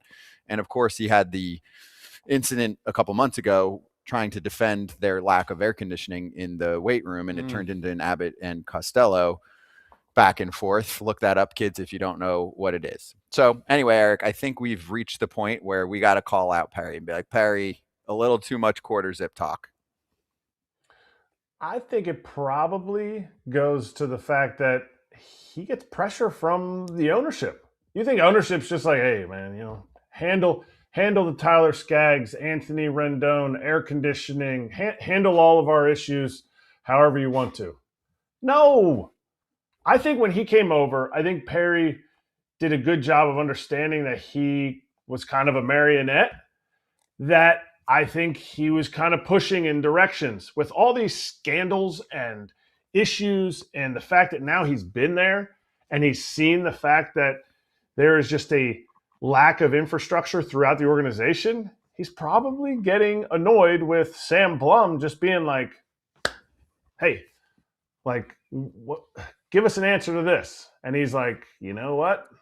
Artie said I can still have my job if I don't piss him off by my answers. Like, I think knowing Perry the little bit that I knew him, watching his interviews earlier, it does feel like there is a shift this year that it seems like somebody's telling him, hey, let's zip it and let's give him a little bit less. Like, let's try to paint this a little bit different, because you have to crack some eggs to make an omelet. And I think in LA, they're going to have to do some things that are going to be tough and look weird on the surface to make the organization better. They're going to have to do some things that Artie Moreno might be like, I don't really like that. Well, you haven't liked it for years, and you're squandering the best player of our generation's career. If you want a shot at putting Mike Trout in the playoffs, these are the things you have to do. And his answers right now, Perry's answers right now, feel like Artie's saying, we're not saying this stuff anymore. So he's just kind of giving the I'm annoyed answers. And Scott, to kind of button this whole thing up in my situation, yeah, you got more wins last year, but you have to make the playoffs. You have to be a winning team, a winning organization. You're still under 500, and you have to put your foot in the door and open that door and say, hey, we're here. And it's just not happening. I don't care how many wins you had from last year to this year. Doesn't mean you're going to do it again. So you have to find a way to make the playoffs. Win a World Series that's the goal, but you have to get to the playoffs first. No, for them, oh my gosh, they'll take the playoffs in a heartbeat. And Angels fans will too. I mean, Angels fans have gone through it as much as any fan base in sports for a while now. It's a good point, Kratz. He has to deal with someone who is waking up one day and making a different decision or holding back certain infrastructure that almost every other team has. It is not an easy job. In fairness, he knew that when he accepted the job. He knew that. Everyone knows how the Angels organization operates. It's not like he went in there and said, you know what? Everything's about to change. Everything I've heard for years is going to change. And they certainly haven't hit on some of the moves that they've made, but we also don't know behind the scenes how much of that has to do with who made the decision. That's the puppet part. He came in, he worked so tight. I mean, I saw Perry when he shifted from being a clubby to being an assistant GM in Toronto.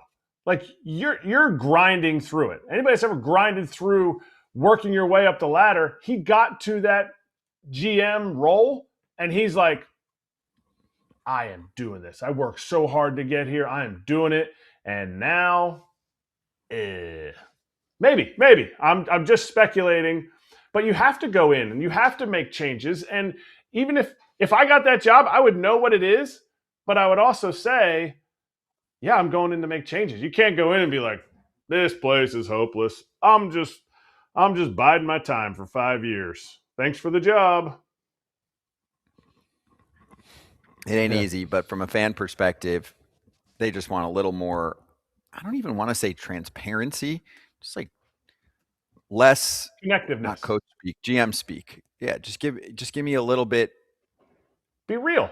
Under the curtain. Be real. A little bit. You know? Real. He's not the only one that talks like this. It's not like I'm just singling him out. It's just that he's shifted. You feel this shift. There's definitely frustration with Sam Blum being one of the best reporters in baseball. It's true. You've got one of the best reporters in baseball out in the area, and he doesn't just cover the Angels, but he covers the Angels a lot. And so when he's at pressers like this, he's not going to let you get away with skipping questions on broken air conditioning. It's like we talked about the media markets earlier. Generally, that's a pretty safe spot.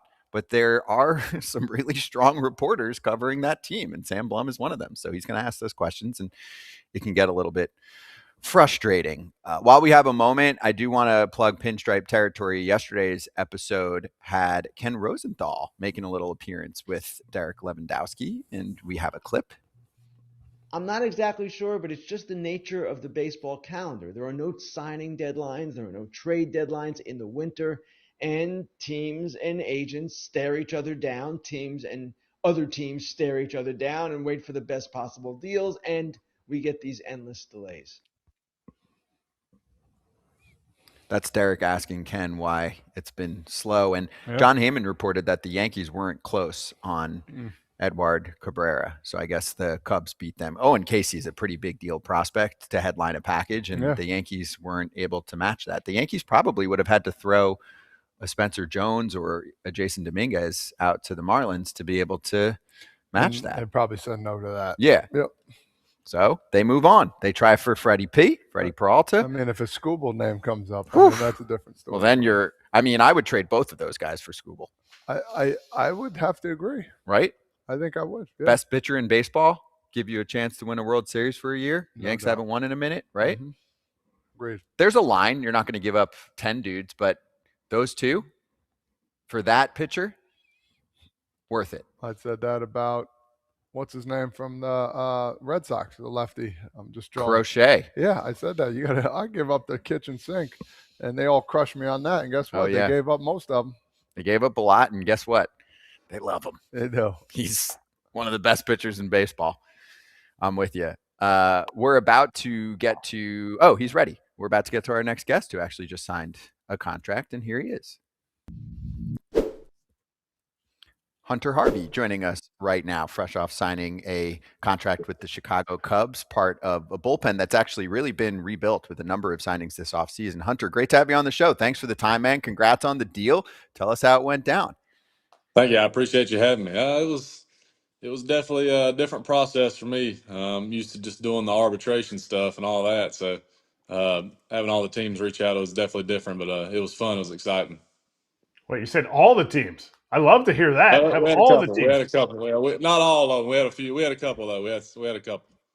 So was it like Todd in high school at prom when all the girls were asking him out, or was it like was it I don't real? know about that. Okay. Todd was know if it was homeschooled, that so he didn't have anybody asking him out. So. Oh, man, you're bad. Hey, what did the teams tell you, Hunter? Sorry, real quick, Kratz. What did some of the teams tell you, just to like kind of generalize? It is cool, like you said, to get calls of teams that are interested in working with you versus just talking to one team and going through arbitration, which is kind of the opposite of that, where you're kind of battling over your price. So, like, what kind of things did you hear, and is it cool to hear the compliments? Yeah, I mean, I was super surprised. After last year, I threw 10 innings, so I was not expecting as much interest as I had. So that always was fun. But yeah, just a lot of teams showed interest, and it just kind of, just built the confidence a little bit, knowing that people still wanted you after not playing. So it was fun. And how does that process work for you, in the sense of you end the season, you're like, dang it, I couldn't have had not a worse, but like I couldn't have played less in my platform year to become a free agent than I did this year. At what point after the World Series ended that you were like, wait a minute, okay, they do think I'm good? Well, it was I don't even know when exactly, maybe later November. My agent told me he'd had, quite a few teams reach out, and I was like, okay, well, I'm surprised because, once it ended, I was like, well, we're going to have to just, get what we can get here and try to come back this year and be healthy. And then, obviously, we had a lot of interest shown. I was completely surprised, to be honest with you. I didn't think we were going to have that much, but, yeah, it was probably late November. My agent started saying they had a lot of calls. And then after the winter meetings, it really started heating up.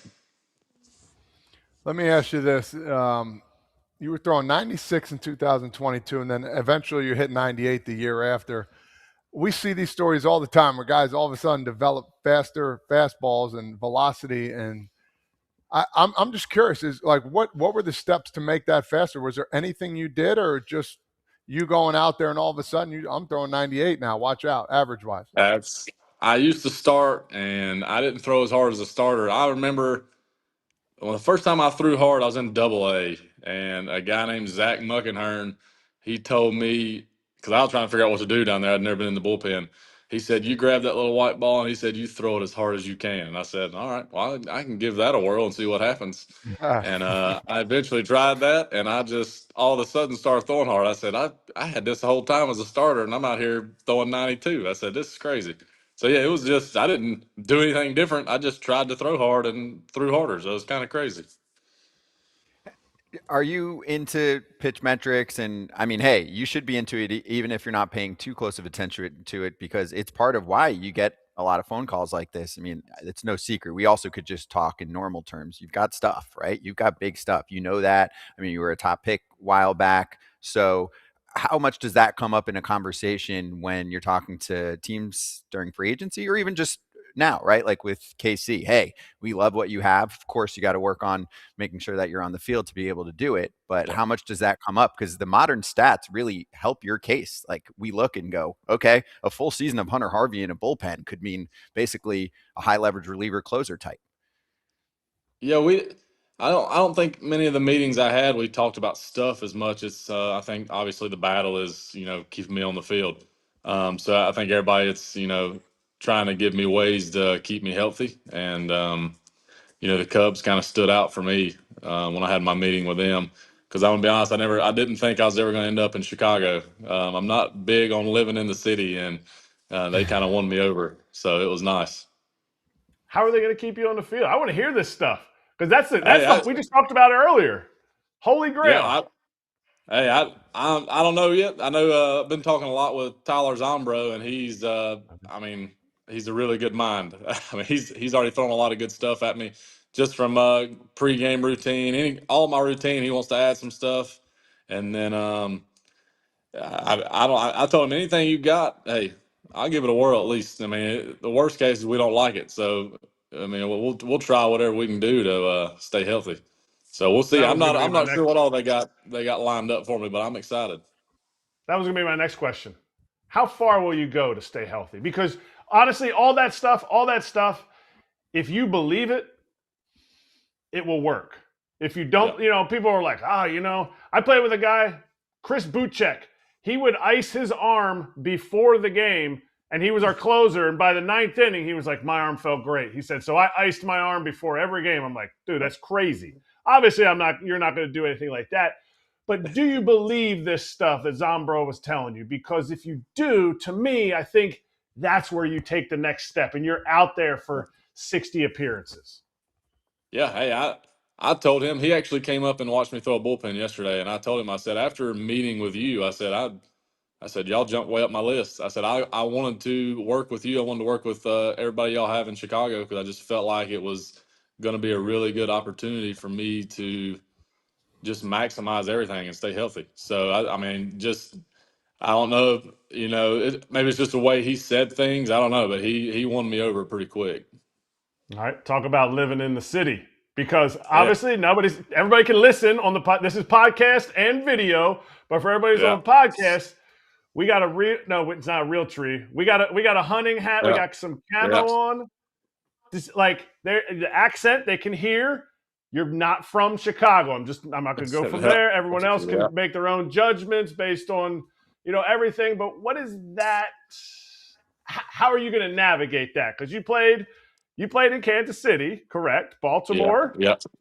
Well, both Baltimore and KC, I was able to get outside of the city a little bit. So it's not still a lot of people, but it's a little bit different.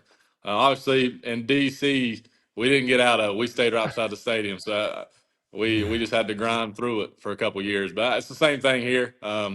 It's part of it. It's part of the job. You gotta grind through living around all them big buildings and all the people. So we'll make it work. It'll be fun. So I've heard nothing but good things about playing for the Cubs. So I'm pretty excited, to be honest with you.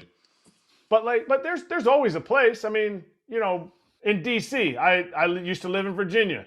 You get outside to Northern Virginia a little bit, you can get into some hunting. You can, you could have called in Baltimore, you could have called Josh Hader up. He's got some land in Maryland that's got some of the biggest buck you'll ever see. Stricken outdoors. Yee-yee. But like, so in Chicago, what does that look like for you? Do you say, I don't want an apartment near this field? Like, I'm fine driving 30 minutes in if I can live in a place that has a yard. What does that look like for you as a player?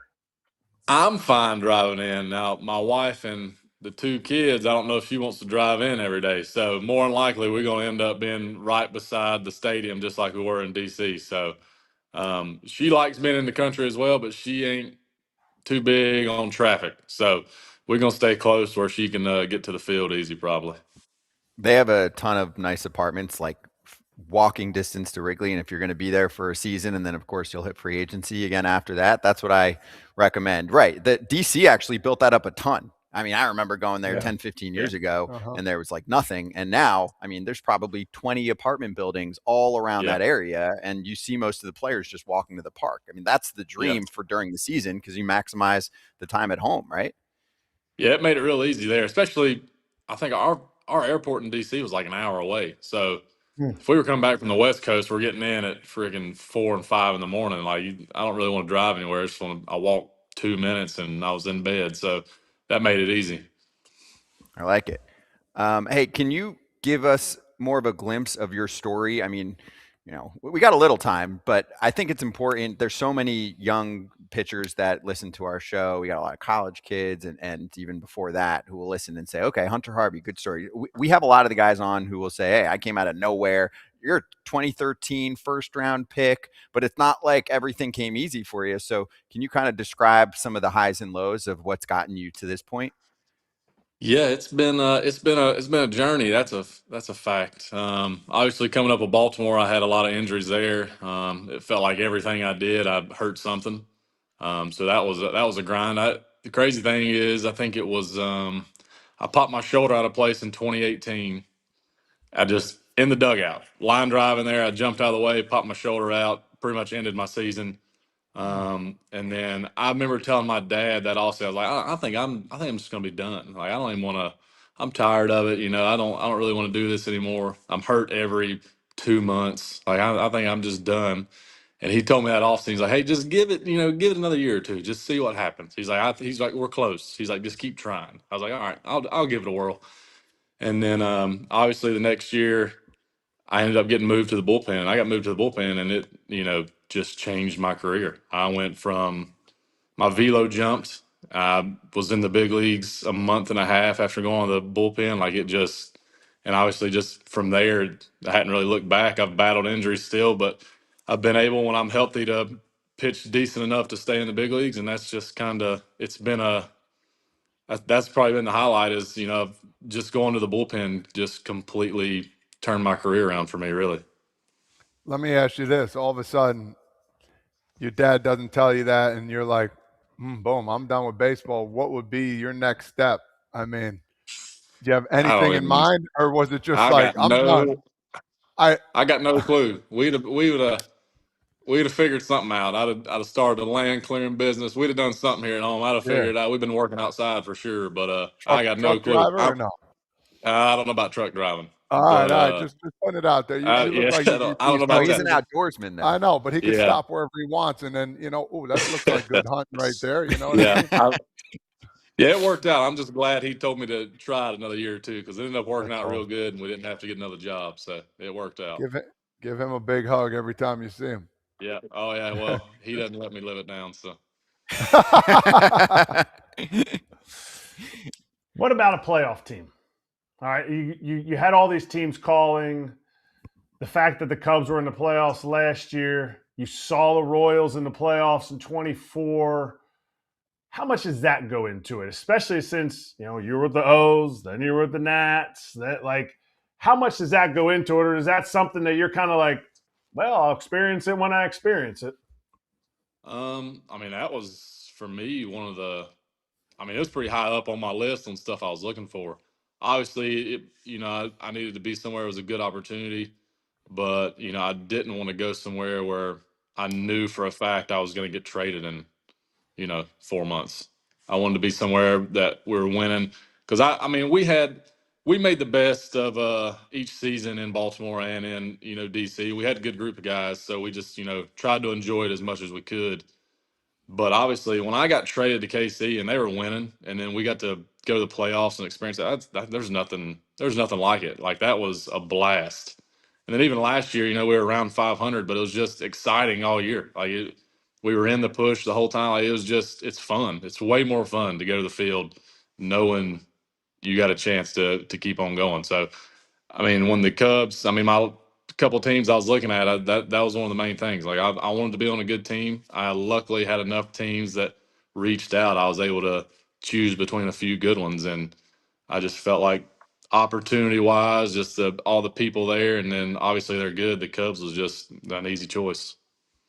Yeah, you're gonna have fun there, and they had a really fun bullpen last year and some talented guys that ended up actually going elsewhere because they got paid in free agency. But then they've put another, I think it's 30 some odd million into 5 or so relievers this offseason. So you got some big boys joining you. You'll have some help, but they're not going to call you every day, which also helps the cost, right? That's probably part of the combo. Hey, we invested in our bullpen, so we are not going to overuse the arm.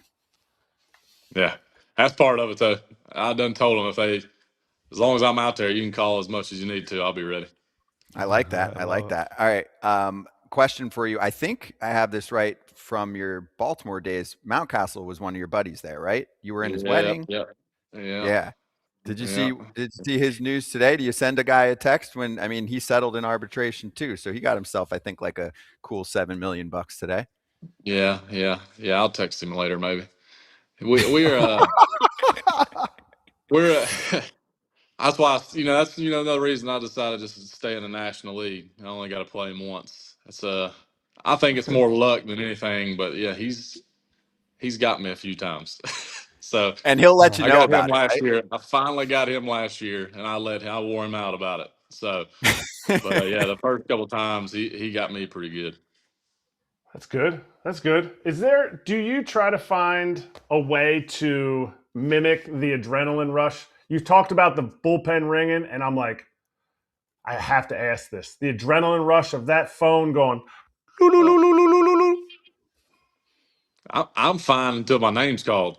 Once they call my name, it's like you turn into a whole different animal. You're ready to run through a wall once it's your time. So that for me, that's when I went to the bullpen and started hearing that in the big leagues. That's probably like one of the most fun things for me is just getting caught, especially obviously late in the game, games on the line, something like that. Any kind of situation where you got to stop the other team from pretty much beating you because it's the end of the game. That for me, there's just nothing more fun than that.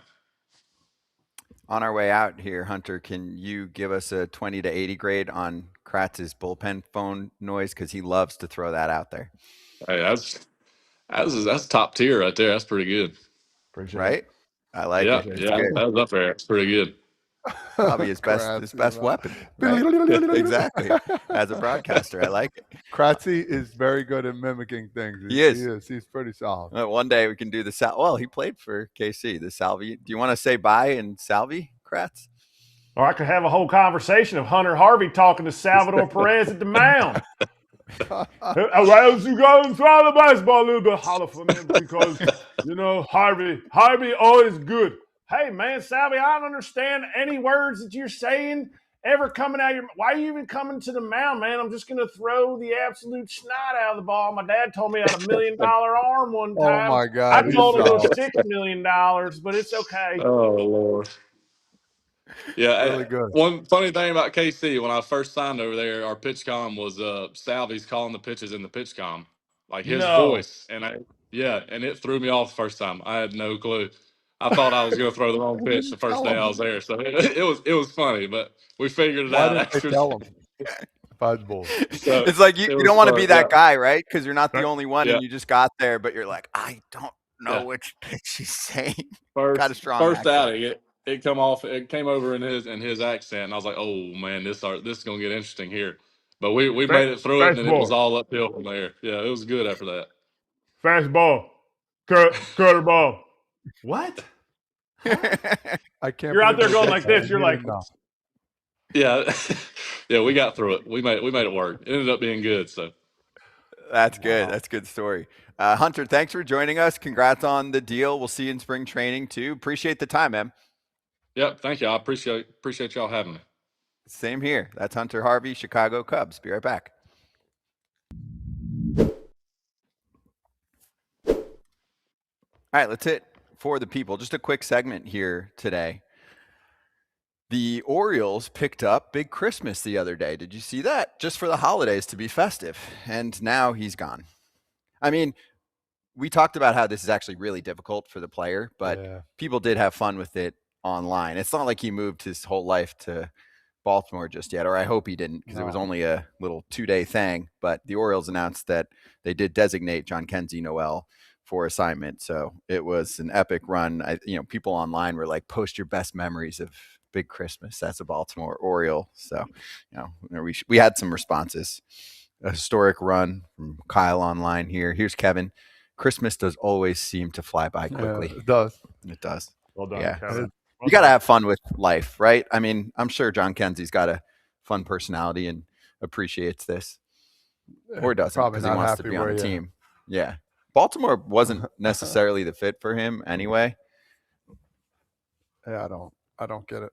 Yeah. Well, I mean, you're trying to fill up your 40-man and then things come and go. So actually, I think Ken Rosenthal addressed this on Fair Territory and talked about it. A fan asked a question. It was after I was on the show for the first 20. Then I had to hang around with you guys. But what, Kratz? Oh, no, I was just going to say, and they get a chance to put him through waivers now, and he could go to AAA for him. He could, there's different little intricacies that guys don't think about because this stuff doesn't happen to Juan Soto, Bryce Harper, Zach Wheeler. It doesn't happen to those guys, but it's real life for John Kenzie. He was playing down in the DR this year. I was just looking it up. He played in the last 2 years now, he's played on 2 different DR teams. He played for the Estrellas. Now he's playing for the the Toros. So it's real life.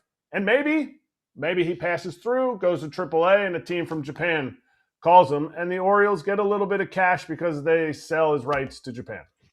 That's true. I forgot about that. That's a sneaky little call out right there. And that happens more than people think. Oh, yeah. That kind of bat could play.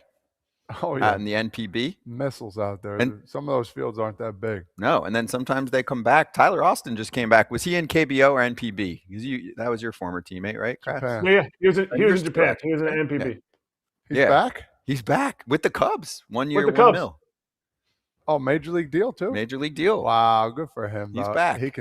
He's huge. He is huge. Enormous. Was it ginormous? Was it him and Luke Voigt both on the team together, and they're like doing the one-handed bench press? Yeah, I don't know what it was, but when we played it's been freaking 5 years now since we played. He was a monster over there in Japan, and he was like the king over there. He's not huge. He has really small arms, and so it makes the rest of his body look big. And he can refute that when he comes on. He's going to crush you for that. I will crush him. We'll play that clip. I was his Uber driver when we played together in San Francisco. So he owes me to come on the show. He can't keep ducking us. Yeah, text him 5 stars. Let's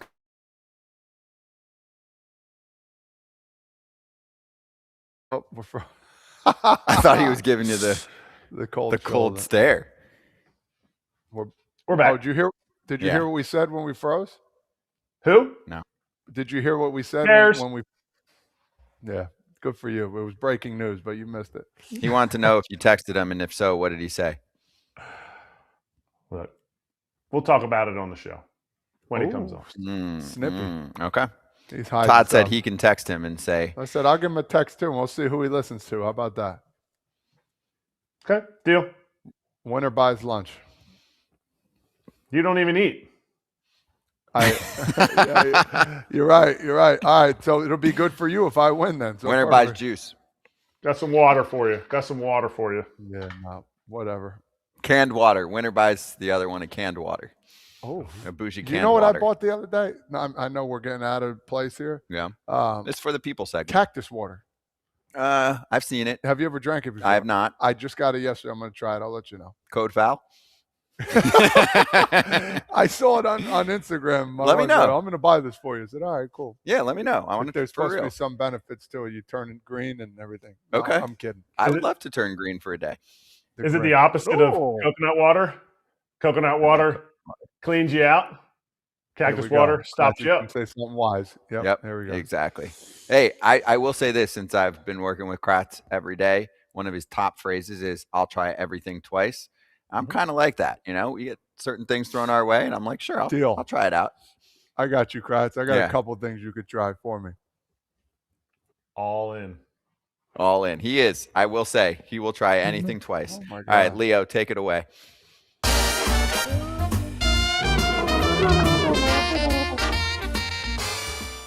We're doing win totals, and that's going to take us through really the next month. We're going team by team. The Dodgers are at a crisp 99.5 for their over-under. Remember last year? Nobody it was hit like 104 Did last anybody year. hit 100 last year?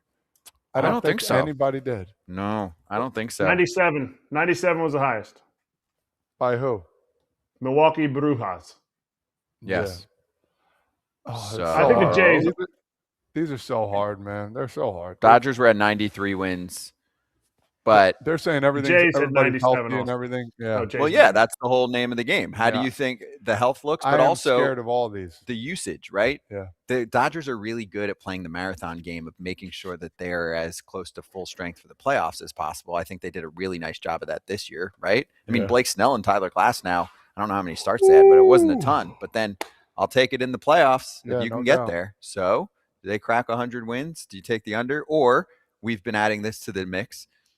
Skip the bet. You don't want to deal with that bet. I would say under, just in the fact that you said that. They're very smart with making sure their guys are healthy. They're not afraid to go for a 3-4 game losing streak when they're up to sacrifice making sure their guys are healthy. So I would say 97.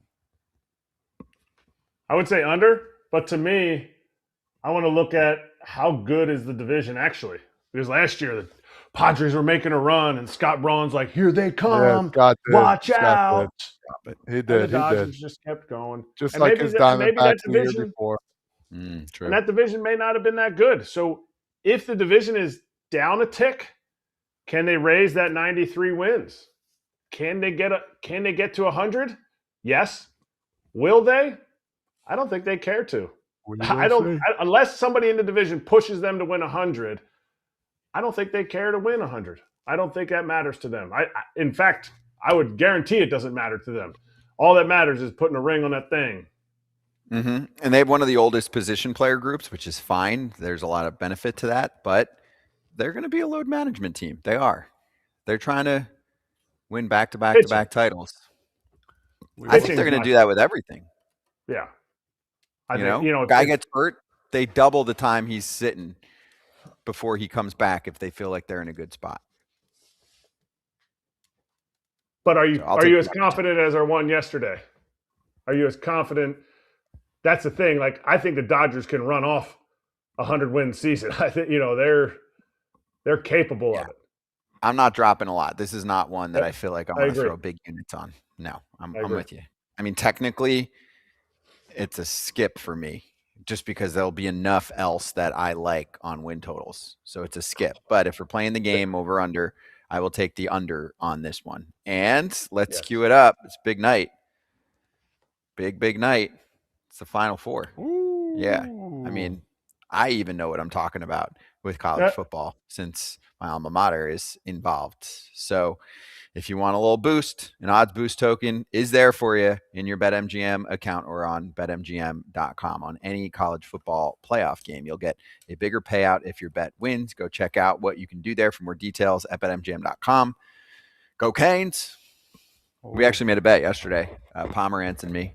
I wear an Ole Miss jersey on a show if Miami loses. If Miami wins, Pomerantz is wearing a University of Miami jersey spring training. Good luck finding one in New Jersey. But Ole Miss jersey, yeah. That is the power. Miami will be able to find. Yeah. Ole Miss, no way. Can't find an Ole Miss jersey at a store in New Jersey. We're going to have to do the old-fashioned order online. Gambling problem or concern, call 1-800-GAMBLER. Let's slap. I do like Ole Miss.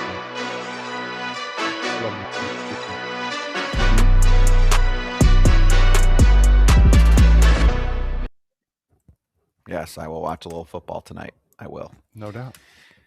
Let's slap Kratz Hatz.